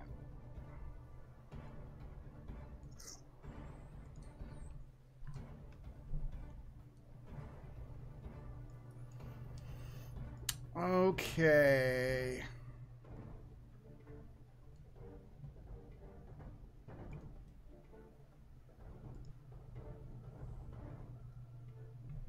All right, Bryces, that was your turn.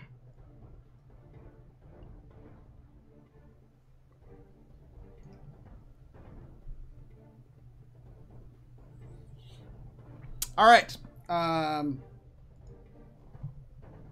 It is now the Countess's turn.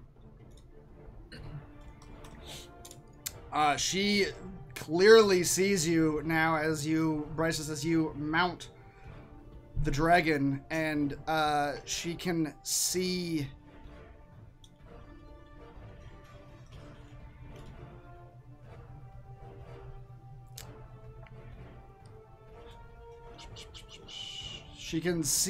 you on the dragon.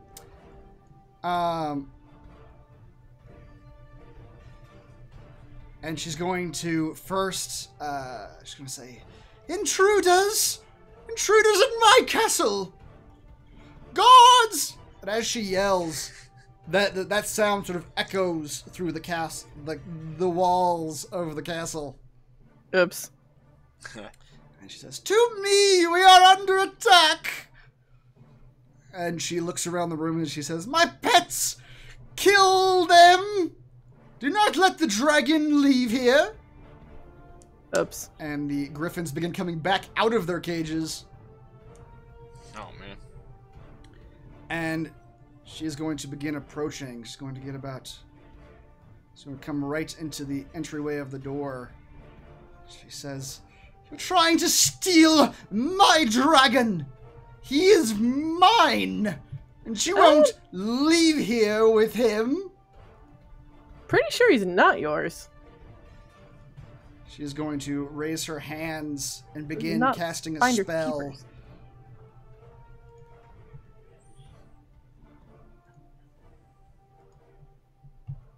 And she is Oh my going God. to cast Bigby's Hand. It's literally bigger than the... It is. Reese knows the spell. Yeah, the knock spell. It's a good spell. Yeah. And Bryces, you're going to feel the hand begin to... You see this hand made out of nothing begin to come at you and it begins For to massage. for massage, and it begins to attempt to grasp you.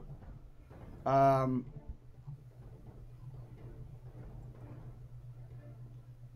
use the strength. You use the hand strength score to resolve the grapple.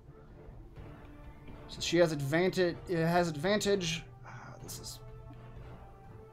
It has a +8, and it has advantage on an athletics check to grapple you. Okay. I'm just gonna roll d20 +8 twice. Jesus. Oh, I meant to roll +8. Well, 20 is as good as she can roll, so advantage probably isn't gonna help. All right, so it's a 28 athletics check. Okay. Athletics, not my strong suit, people. It's a +0 there. Yeah. Can you roll a 28 then? I don't think that's physically possible. Oh. Try it. 8. Yeah. Only 20 off. All right, 21. you feel the hand close about you, and you are currently grappled. Crap, what does that mean again? You just can't move. It's just holding you in Okay. place. You can still do anything, I think. Okay. To your hit point maximum, drops to 0, spell ends, strength 26, dex. Okay. Yep. Okay. There, a fist. Being held in place. That was the Countess's turn. Corinne, you guys are still hanging out. Hear that? We could hear that, right? Because you said it echoed throughout. Yes, you could hear her yell for her guards. It echoed throughout the castle. Almost as if her yelling for her guards was magically transposed to the castle. As if to set off some kind of alarm. It wasn't. Okay. Almost. So yes, you did hear her call for her guards. Well, Yeah. crap. So We just don't know where they are, though. You don't. You don't know where they are. I don't know what our game plan is. Hanging out. Jump out the window and call for a hippogriff before you hit the ground. And fly off on your own adventures. Leave here. Don't ever come back. So long. I guess it was hanging out. Okay. I can't. My move speed is 0, but I could still go with the dragon. Okay. Okay, I'm not gonna make it. I didn't sleep last night, and I can't stay awake anymore. Sorry. Sorry, it's like painful to try to keep my eyes open. Okay. So I gotta go. All right. Good night. Good night. Okay. That's true. I guess that's true. It's not what I was imagining. But I guess all grapple does is makes your move speed 0. Mm-hmm. So someone else could technically move you. Because it even says the condition also ends up in effect moves the grappled creature from the reach of the grappler, or grappling effect such as a creature is hurled away by the Thunderwave spell. Well, that's not as cool as I was imagining then. Haha!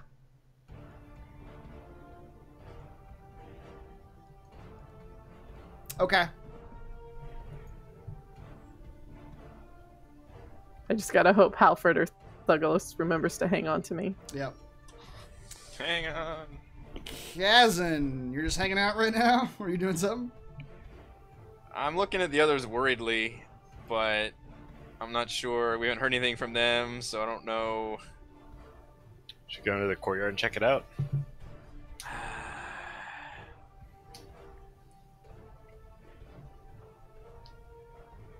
Well, I mean, we can see because you can see out the window. We don't see anything there. The other thing to do is to hop on a hippogriff and fly above, but we're not visible. I mean, at this point, we know they're in trouble, correct? I would assume that's probably safe to say, yeah. We should probably go after them then. Alright. Well, to we run towards the hippogriffs then? Try to fly out of here? Sure. Alright. Yeah. Okay. Is it, whose I'll turn was it? Yours. It's your turn right now. Okay. I can say that on this round. Well, Corinne and you, having gone after the Countess, you two can use your action running up to the hippogriffs and mounting. And then Tim, Okay. you can do that on your next turn. Okay. Okay. All right. The Vapor Lynx is paralyzed. Felgolos is not.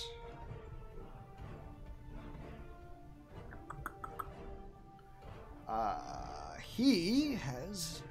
His move speed. He says to you, to Bryson Hofford, he says, are we fighting or are we running? Run! Can't move. Run! I do not have a move speed for my dragon on here. Okay, he says, okay.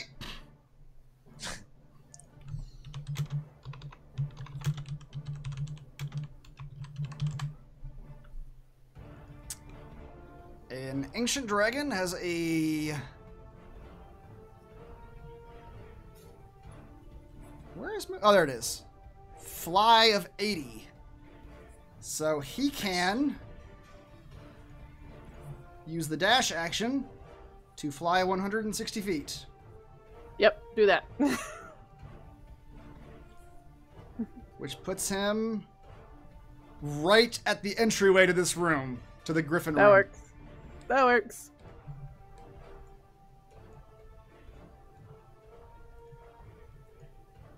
Okay. I will move you all.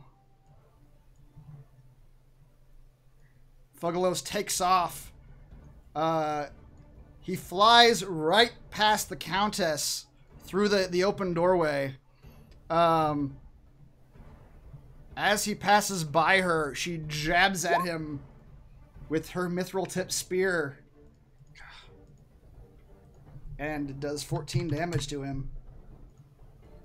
And he lets out a yelp as you three fly by. You all make it right to the entryway of the room. Oh, put you right at his belly. Yeah. Tim, you are going to use your action to also run up to your hippogriffs and mount, correct? Oh, yeah. All right.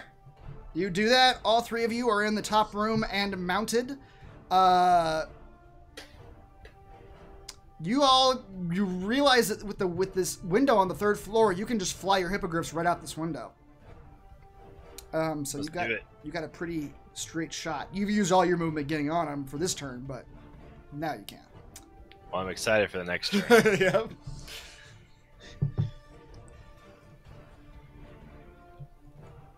Next up,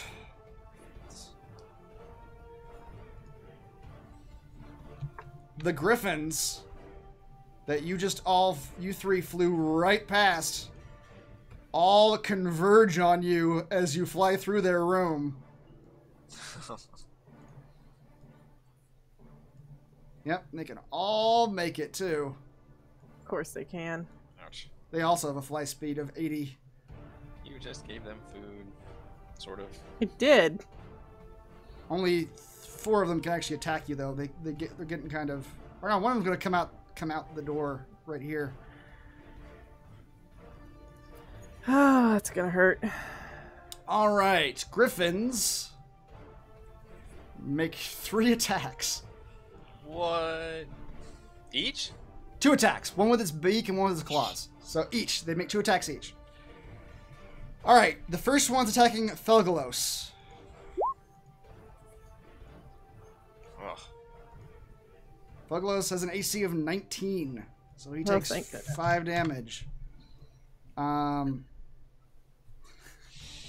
Alfred is still invisible. Amazingly enough, he has managed to stay invisible this entire time.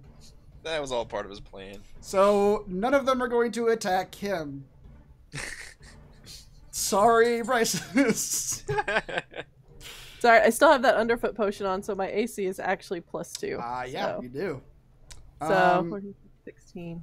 This next Still one. wouldn't have been able to pop that grapple. This next one is attacking you, Bryces. God damn. Okay. Hang on, I get my reaction. You do.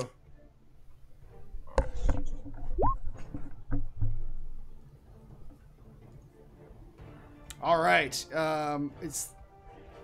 It was this one up here. Yeah.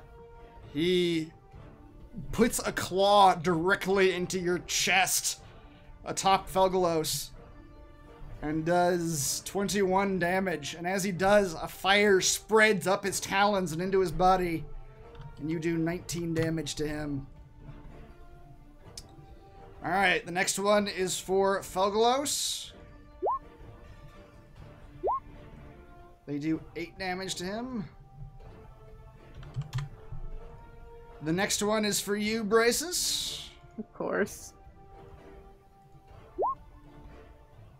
I don't think one of those hit. Okay. And then the third one again is for Felgolos. That second one hits for 12. What kind of state is Felgolos in? He's kind of bloodied. He doesn't look like on death's door right now, but I mean he's got stab wounds from the spear from before you guys got there. Okay. Halfred, your turn. He is going to shoot this one.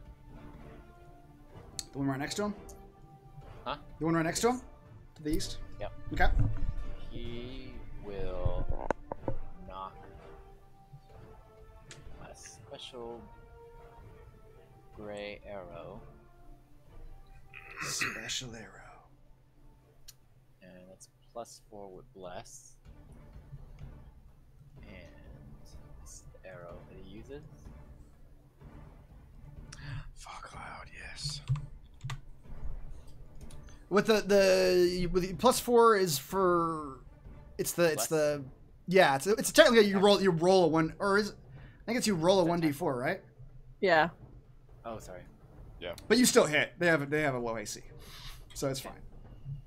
All right, you hit the Griffin. This is actually, I just made this fog cloud thing, and this is a smaller fog cloud.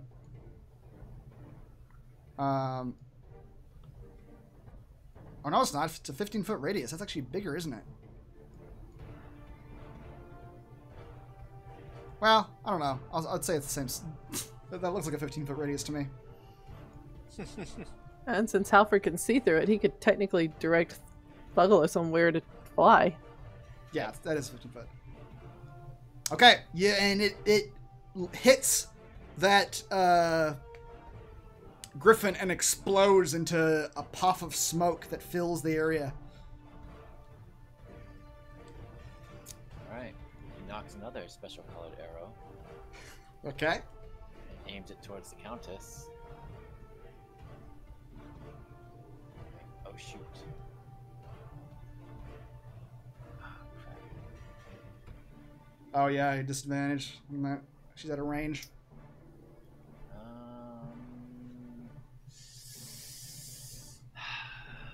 Hold on, let me think about this.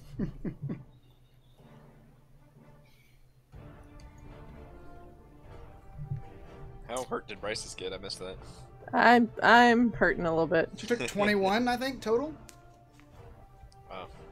Mm-hmm. That was one attack. Just one Wow. claw. One crit. Claw went right into her chest. I'm gonna do it. I'm gonna go with disadvantage. Okay. To aim at the Countess, my special arrow. I have a plus 1d4. Yeah, you do. Oh yeah. Would you like to roll your 1d4? I mean, I'm not telling you if it hit or not, but 20, all right? And that's my arrow. Flashing arrow. On a hit, the target and all creatures within 10 feet blinded until the beginning of your next turn. All right. You hit her with the arrow. Oh my god. She's got a plus 10, you assholes. Wow. That's incredible. She has a plus 10. She had. Yeah. What are the odds of that? A 1 through 4 of a d20. Very low. Yeah. Halfred, you aim the arrow right between her eyes. Nice. And it flashes right there in front of her pupils. And she cannot look away. She will take the 7 damage. And she will be blinded. By the light. By the light. Wrapped up like a goose. And then I tell Felgolos, I direct him how to fly. Keep going the direction you were going. Go faster. I tell him how. Okay, how about this? I tell him how to avoid this griffin. Right there. Okay, how to just yeah. The one who can still see. No, the one below us. The one, yeah. Oh, okay. Get out of the room without running into him. All right. Next up is Chat says she had a 15% chance to fail. 15% chance. Wow. That's incredible. Finally, the dice go our way. Yep. Crisaro's turn. You do not know what he is doing currently. Brysis, your turn. Well, I can't see now. Hand isn't concentration, is it? I think it might be. Yep, concentration.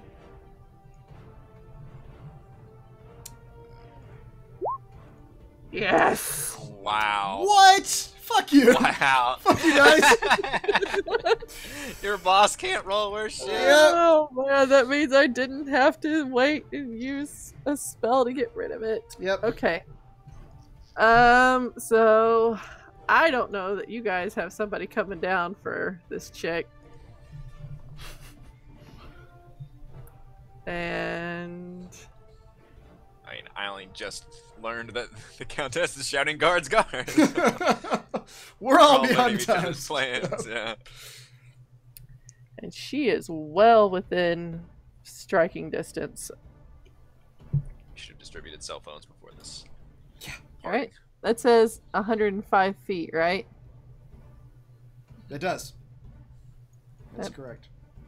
Bitch put a Big B's hand on me. It pisses me off. Because I know Felgolos will help get us out whenever it's his turn. So I'm going to...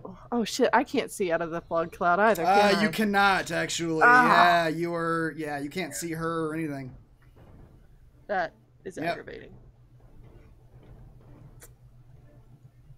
So... I mean, you still have your broom. You could fly out of the cloud. Could. I guess technically you don't have to stay on the dragon, yeah. Now that you're free. You don't move quite as fast as the dragon does, That's though, true. I think. But I guess the hard part will be coming back into the cloud and not able to see. Yeah. Tactics. Yep. So... Alright, so I'm going to use then my Gem of Brightness that I got back from Corinne a while ago. And I'm going to use the hell out of this. I'm going to use the third command word Is that the Weevils? That was the Weevil's earring, yeah. Ah, okay. that I ripped out of his earlobe, yep. Still has his ear attached. So I'm going to use the third command word to make the cone. Okay. And I'm just gonna like push Halfred's head down and make sure Felgolos isn't looking in the same direction. Be like, Okay. hey, look, what's that? And then say the command word in the other direction. And I kind of want to, I guess, maybe go for these two guys right here. Okay. Yeah, you can shoot it out from yourself and hit both of them. Yeah. Mm-hmm. Okay, what is the So saving causes throw? Jim to I forget flare what the with actual... blinding light in a 30-foot cone. It's a DC Each creature 15 con. Mm-hmm. All right, here's the first one. Wow. All right. Both of the Griffins It's like the light doesn't quite pierce through the fog cloud. Oh, okay. Nah, the second one. Second one doesn't is make it. blinded. All right. He's blinded by the light as well. Because that's the guy that also stuck his claw in me. So You're right. That is. He's really got it coming. He's All very lucky I right. didn't throw a fireball in his face. We're a little too close for that. You blinded him. The Countess is currently blinded. What would she Till do? the start of Halfred's next turn. Yep.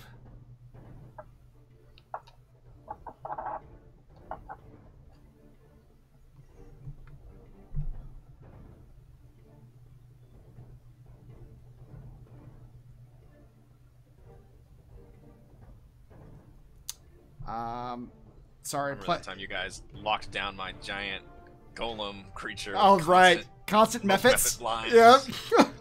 Oh, it's like, this is awful.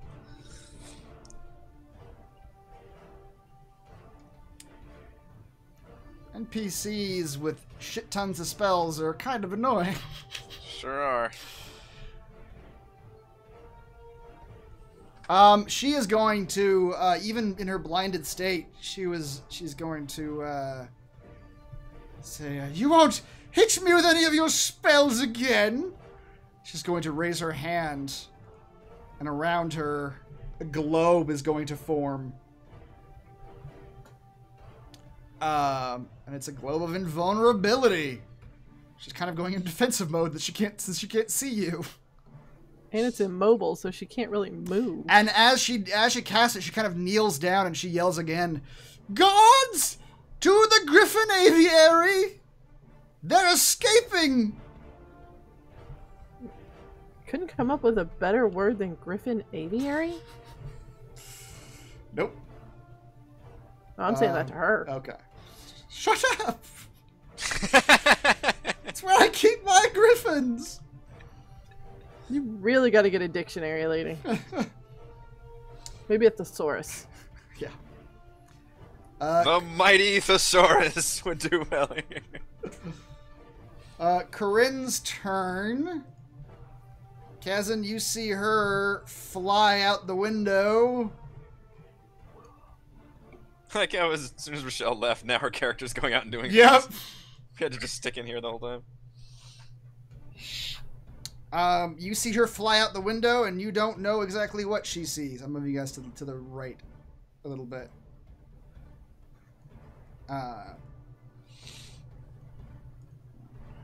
Where is she? Yep. She flies out. You don't know what she sees. Kazan, your turn. I am also flying up and out, I guess. All right. Where is your hippogriff? Right there. All right. You fly out, and I could pull up the Lunar Mall picture again. As you look down, you can see the whole of the castle.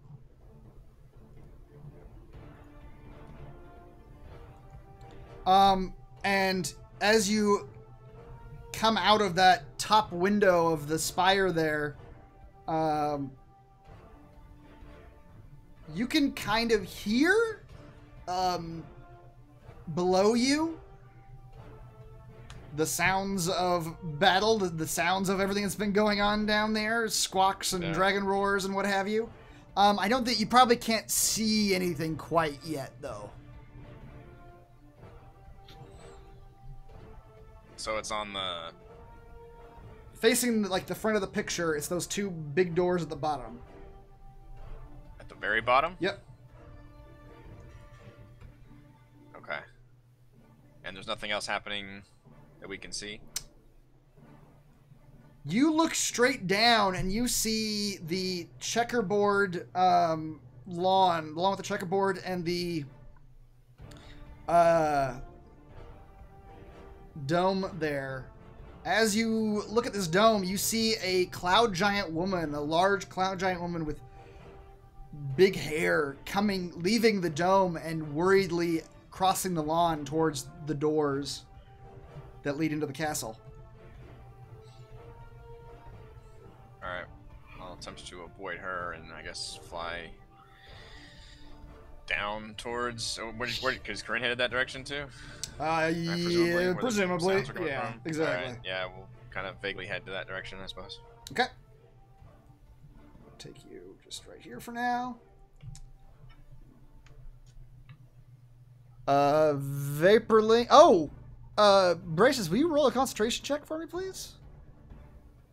I think is Hold Monster a concentration spell? I assumed, but I don't know. Yeah, I could hit the button again. It is not. Oh. All right. It's an enchantment. Well, then you just still hear the mewlings of a paralyzed cat coming from that other room. Mewlings of a paralyzed cat. Next up is Felgolos. Bryce, will you roll a stealth check for me? And Halfred, you're not invisible anymore. Both of you roll stealth checks for me, please.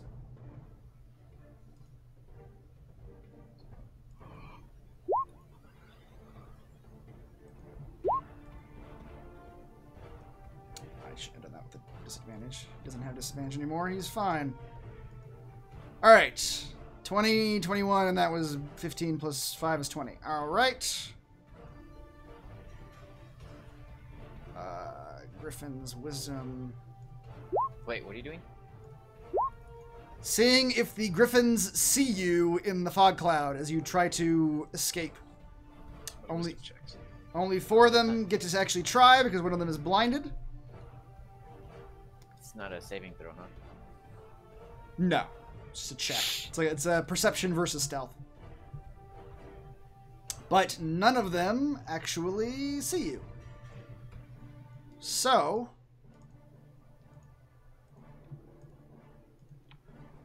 Felgolos goes flying out of that fog cloud full speed, and as he's exiting the portal, he turns to you. He turns his head as he's going upwards. He says, "Where to now?" Yes. Can you guys see me at all? If they were to look straight up, they might be able to see you. But we don't know you're coming. But you don't know so- that. They don't know you're coming currently.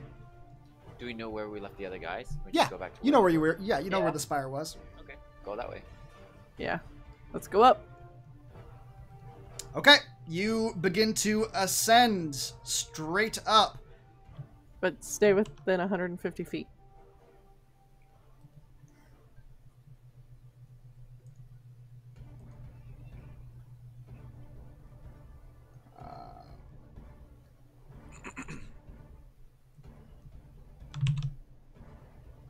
Okay, I'm moving you guys back to the map Welcome back.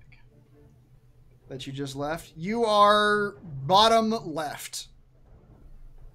Bryce's Hey guys, found a dragon. and Halford. Hey! You got Felgolos, holy shit! Are you guys Well- high? What's that We're like- smell? Oh wait, these are all tokens. Ignore those clones. You ripped through the space-time continuum. I will take. You all have a grand re-meeting. So grand. I really wanted to throw a fireball on top of all those griffins. You know what I didn't think about, Reese? Tim is a large creature right now. Uh-huh. Yeah, okay. It's your turn, Tim. You attempt to hop on your hippogriff to fly out of the spire and realize you're the exact same size as the hippogriff. So it's like a kid on one of those, like, what do you call them? Little kitty ride Yeah. Another kid? Yep. with a quarter in at the outside the grocery store. Yeah. So you're trying to like get your hippogriff to fly, and he's trying. He's trying real hard. I'm gonna strap myself to the other two that are in here. Ready?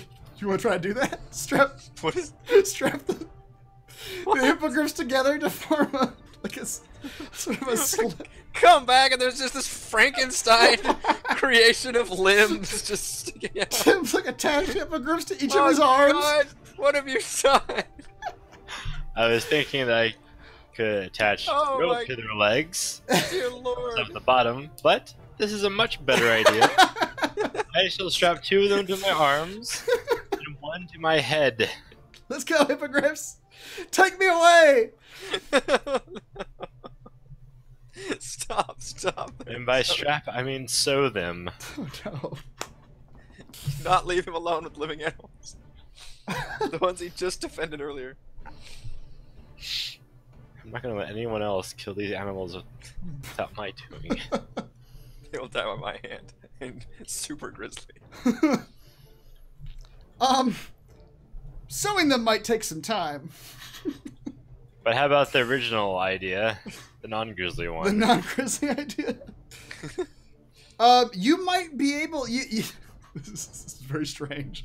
You might be able to like It's D&D, baby. rope or hold on to 2 of the hippogriffs, and they might be able to together support your weight as they fly out the window. It's like water skis. I'm gonna need you to roll an animal handling check. I'm just flying around as a T. Yeah. This is Extremely grim. it's I've got a perfect image for our logo now. arms out, hippogriffs on each. Tim, Yep. you do this, and the hippogriffs aren't terribly cool with it. It's weird and awkward for them. They're not Roll high. roll an animal handling check, please. Where is that? Animal hand. I've never used this before. Oops. It's one of the skills. I don't know exactly where it's at. Second to top one should be. I have acrobatics and arcana. Well, that's weird. Should Yeah, be right in the middle of those two. you would think so. It's a wisdom check. Yeah, It's a you wisdom, just yeah. roll a wisdom check. Okay, that's weird. That is. All right. You come out the window with these hippogriffs, and you have 0 control over where they're going. They go this way, and you're just attached to them right now. Away! Away! Did you guys see that? Tim just comes out of the tower with 2 hippogriffs, and he just goes in a random ass direction. Just Takes them away.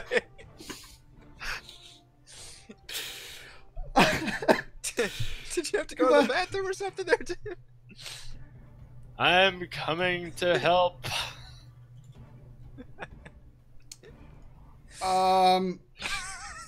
Where is everyone? where am I going? I'm helping. Oh, no. We were about to have a party reunion, but now we're just Now it's a little weird. I have a new quest. Search for Tim. quest for Tim. The Griffins turn. Those of you who are riding Felgolos, as Felgolos just bolts upwards and is trying to fly north to the spire to meet with the rest of you, you all can look from his back and see that the Griffins are in fact coming out of the portals and following you up. But they are Good. coming up right behind you. Oh, we ourselves an aerial dogfight now. Halfred, your turn.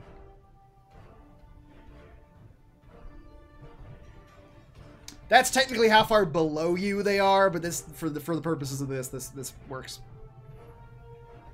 Beautifully. Aren't you missing one? Oh wait, he's still blinded. He's blinded. He does not know where to go. He ran into a wall. Yeah.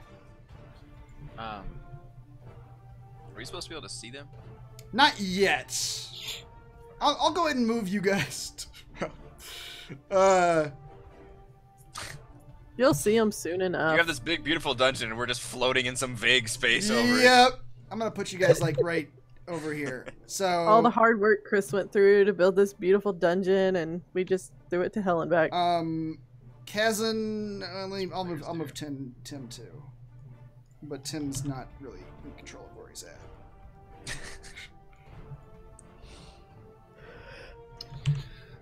All right. Yeah, so you- I went to edit mode and did generate under skills, and it's back, Oh wow. but it's at the very end. Oh. Weird. Okay.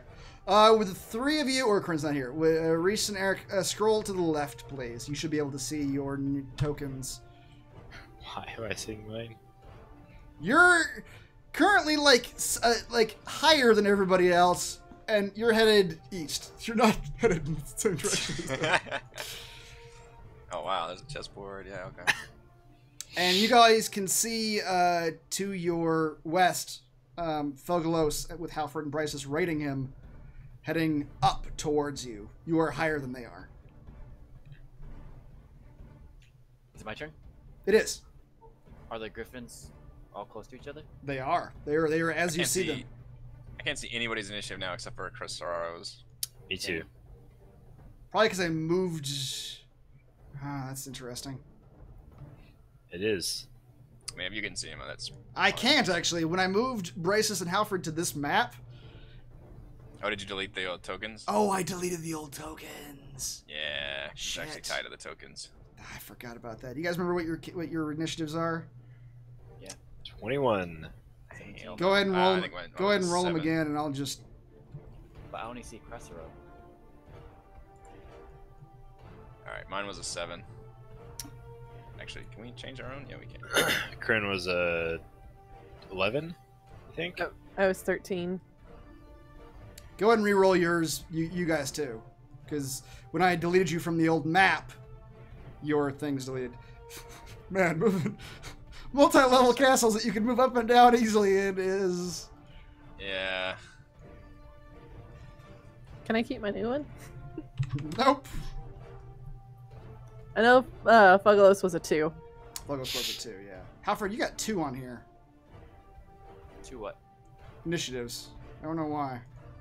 I only see my 1. I only see one. Oh, One okay. at 17. Oh, I'm gonna delete you guys from the other.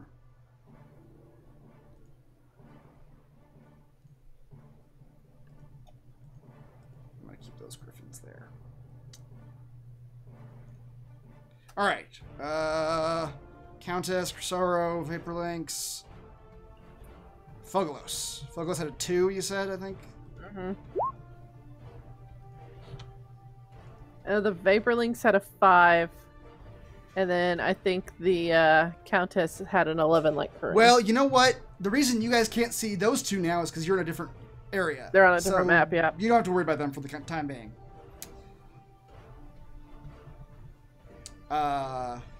Whose turn was it just now? Mine. Okay, go ahead, Alfred. Albert pulls out a brand new toy of his.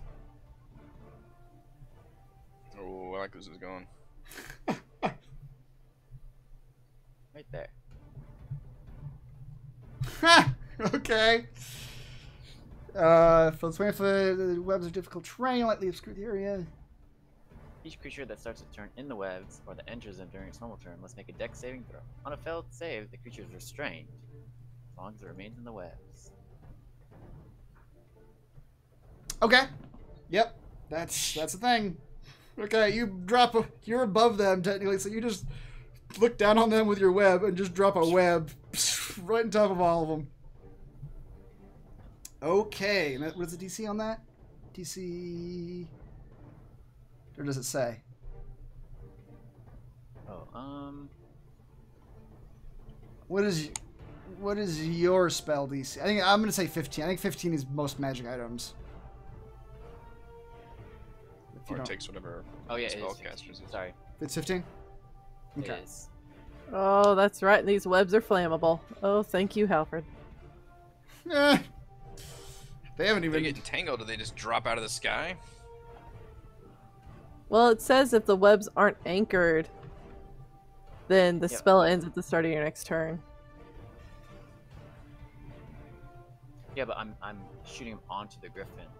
You're using trying to use the Griffins as the two solid masses that they anchor to? I don't know. I'm just coating them. Yeah, you're trying to coat them. All right. So I imagine it's like a net, but Exactly. Yeah. Yeah, If they yeah, can't you're fly, trying- then you're trying they to would net start them. dropping. Okay. Sarah's turn. You guys don't know what he's doing. Brysis, your turn. All right. Well, since we want the net to stay there, the webbing to stay there and tangle up in their wonderfulness there. How far were they again? About 50 feet below you, I think. 50, 60. Perfect. So I'll go 30 feet below them. Or Oh, you're leaving Felgolos now? You're getting off his back? no, I'm gonna stay. Oh, okay. I have 150-foot range on this. But I'm gonna I thought you put said it you were like moving. Sorry. Go ahead. nah. So I'm gonna put it like 28.5 feet below them, so that way full 2 feet of them are gonna be engulfed in this. Where'd it go? There it is. And then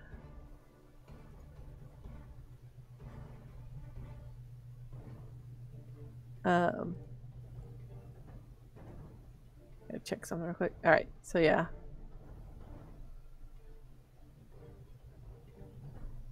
Which one is it?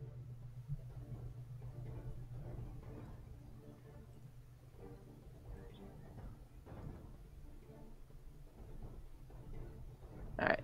So I'm gonna cast it at level 4. Oh, boy. Okay. Oh, So you're... And all those ones are gonna get rerolled, by the way. Oh, wow. Yeah. Okay. So you're trying to... I'm gonna have the fireball come up underneath them, Okay. so that the webbing stays, and they get Alright. fireballed from their very, private very part. careful aiming there. Yeah. Yep. Okay. So I'll reroll the ones. So 1, 2, 3, 4, 46.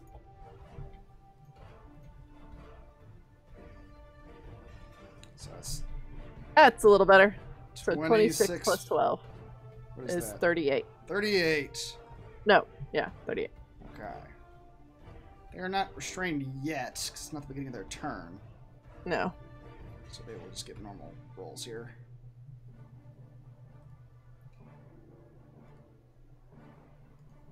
All right. wow. They don't do great. Mm-mm. How much was it again? 38. 38.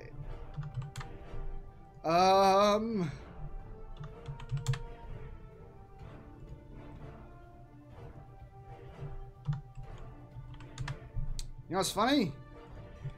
38 is massive damage for every single one of these Griffins. That is funny.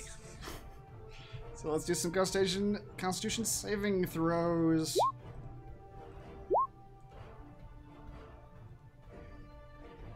All right, 2 of them.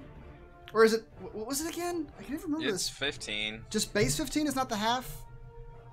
Or half damage? That's something No. else. Okay. That's something else. That's spell concentration. Oh, rat spell concentration. Yeah, yeah. 15. Okay. So, the bottom 2... I believe one of them is stunned. Bottom 3. Sorry, so So- the 16 didn't make it anymore. Oh, okay.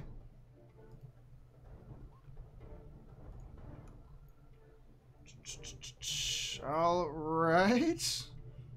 Let me look this up again. I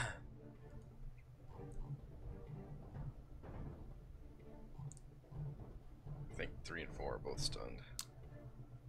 3 is dropped to 0, but you're stable. 4 is All right. stunned. What was the other one? 8 can't take 8. reactions.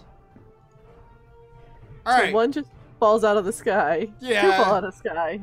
For the effect of this net that's on him, it's pretty much the same effect. All right. Yep. One of them is just can't take reactions. Okay. You lit up their undersides with a fireball. The net's over them. One is basically dead. Yeah. Actually, yeah. One of them has 0 hit points right now.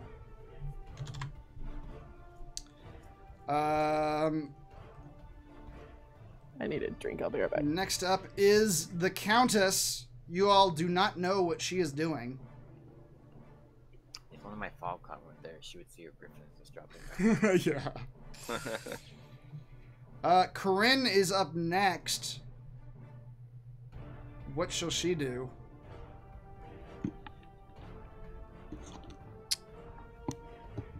Can we see the Griffins at all? You can. You can see the fight that just happened. It's technically kind of below you and to the west, but you can see it all happening. You can treat the map as basically what you see. So they are about 120 feet away from you. She'd probably shoot some at the Griffins, I would imagine.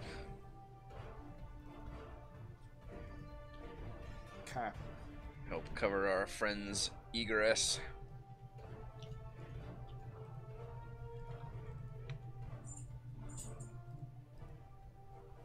All right, I will have...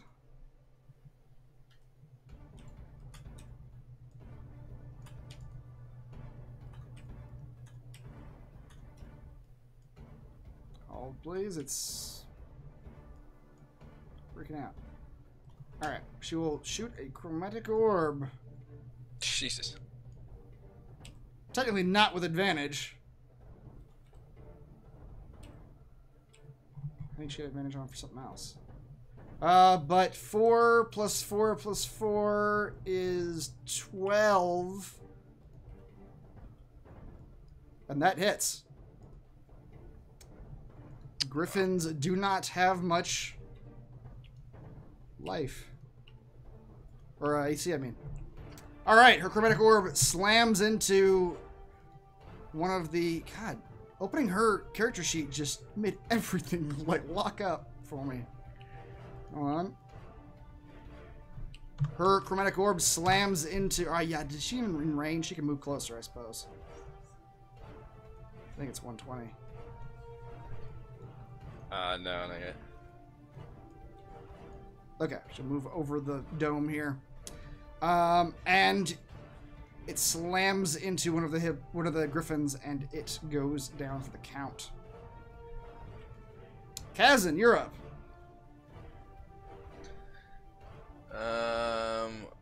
Pretty much do the same thing. I gotta get within 120 of them. Which is like hereabouts. And just shoot the 2 remaining Griffins, each with a force blast. Force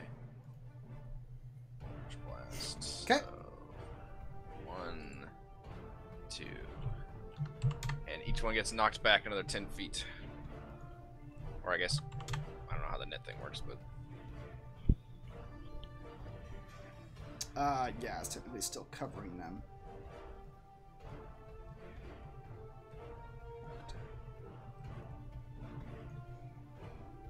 Okay. Felgolos, seeing you all... Actually, Felgolos wave at them. Yeah, Felgolos is just going to continue over to all of you. And he's gonna kind of, he is going to come to a landing on this grassy knoll here. And he's gonna look at you all and say, "Hey guys, good to see you again. I'm feeling great." That's awesome. I am ecstatic that we were able to get you out of there. That's fantastic. Said, "I'm so happy to see you guys. You have no idea." So look, we can't leave yet. There's something we need. You guys weren't here for me? I mean, yeah, but also there's something we need, and unfortunately, only the Countess has it. Do you know where she is? He says, "You mean besides like stabbing me for like the last 3 weeks?" Okay, that's good. That's where. Like recently? I mean, we just left her, man. Okay. She was downstairs and where she keeps like those Griffins. Yeah, those ones over there. Okay. She was so yeah, in the middle of one of her sessions. She's convinced I know where some dragon magic is. Someone told her I know where dragon magic is. I don't know where dragon magic is. do you know about the conch shell that they use? Says, "No, I don't know anything about that either." Alright, well, there's something we need, and only she can get it from us. So, we either need to go after her now, or hole up somewhere and reassess the situation. I've got an agent, sort of, that might get it from her, or at least take her somewhere, but now that she knows there's intruders here, I don't know how effective that'll be. It might still be worth it to hit her fast and hard. Back down there, I don't know what the situation is like back down there.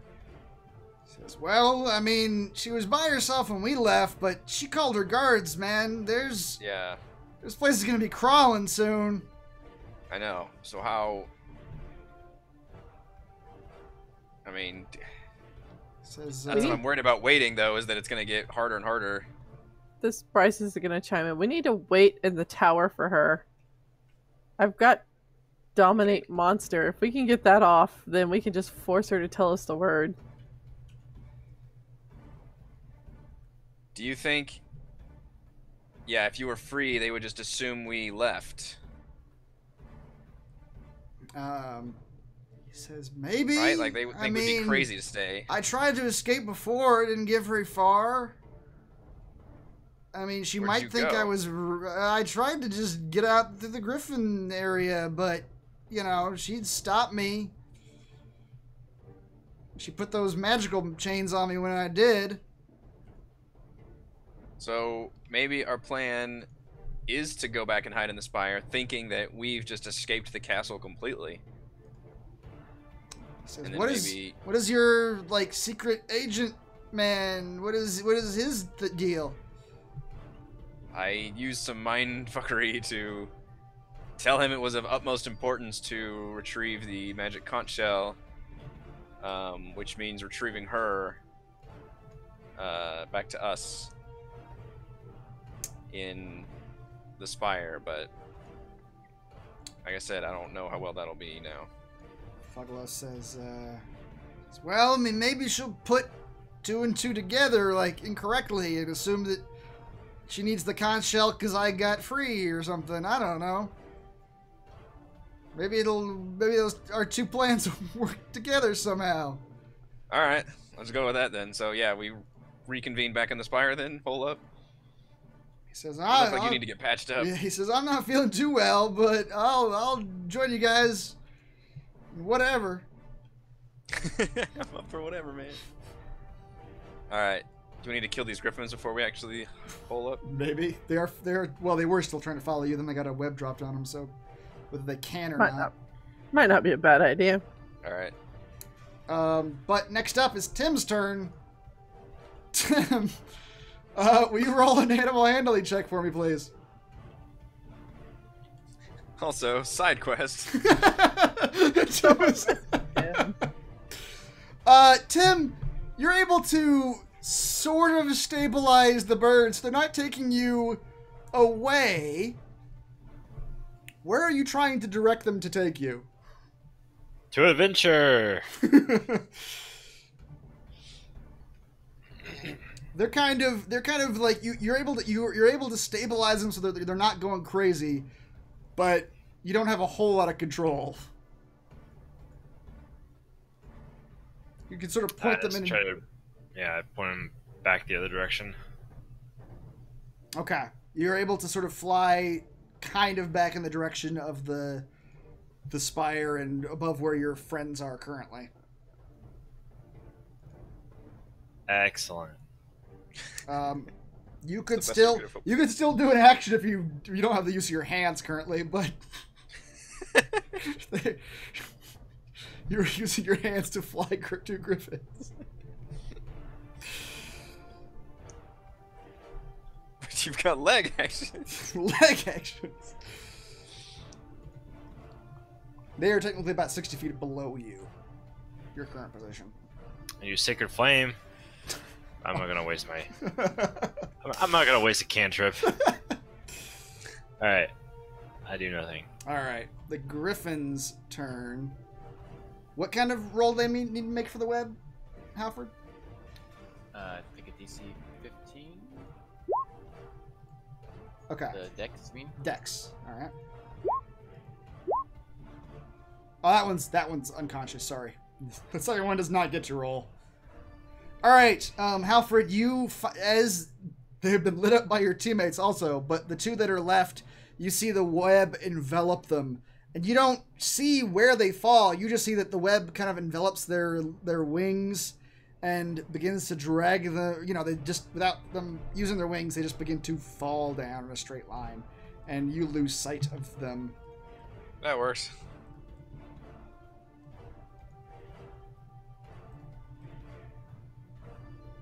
All right.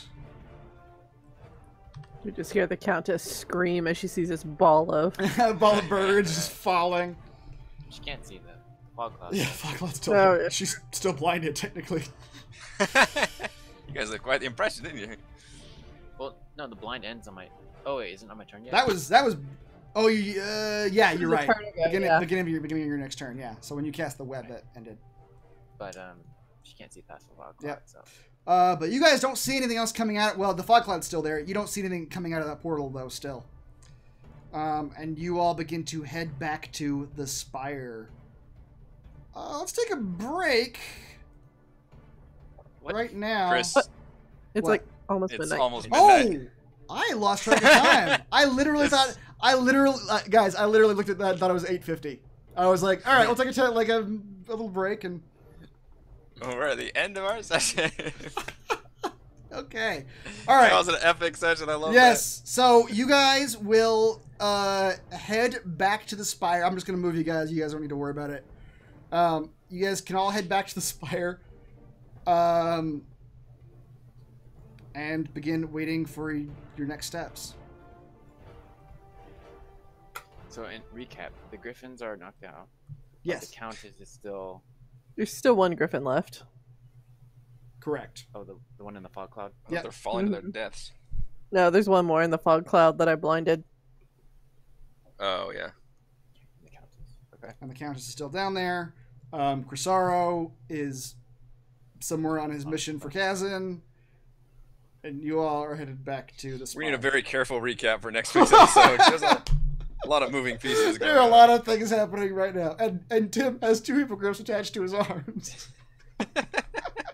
Guys! This is working, kind of.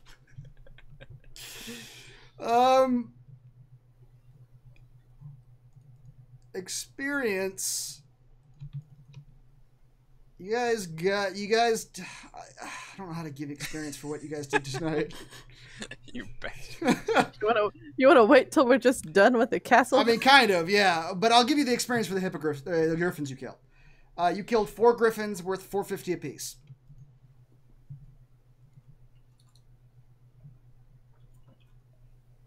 I'm gonna drop the initiative too. You guys will do a new initiative when you do things next time. 1800 divided by 5 is 360. Sorry, I absolutely lost track of time and skipped the break because we were so Yeah. into things. I We were in that combat for a while. Yep. 65,516. No, that's And No, that's what we miss. had. Oh, that's what you had. It's 65876. 658. Let me put that on Corinne's too Hitting before I enter. forget.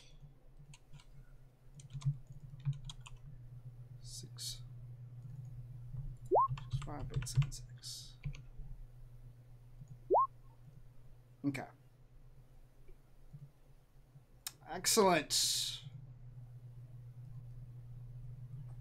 Thank you to Eric, Heather, Reese, Rochelle, and Raymond. I am Chris. We are here doing D&D 5th Edition Storm King's Thunder every week. We will see you next time.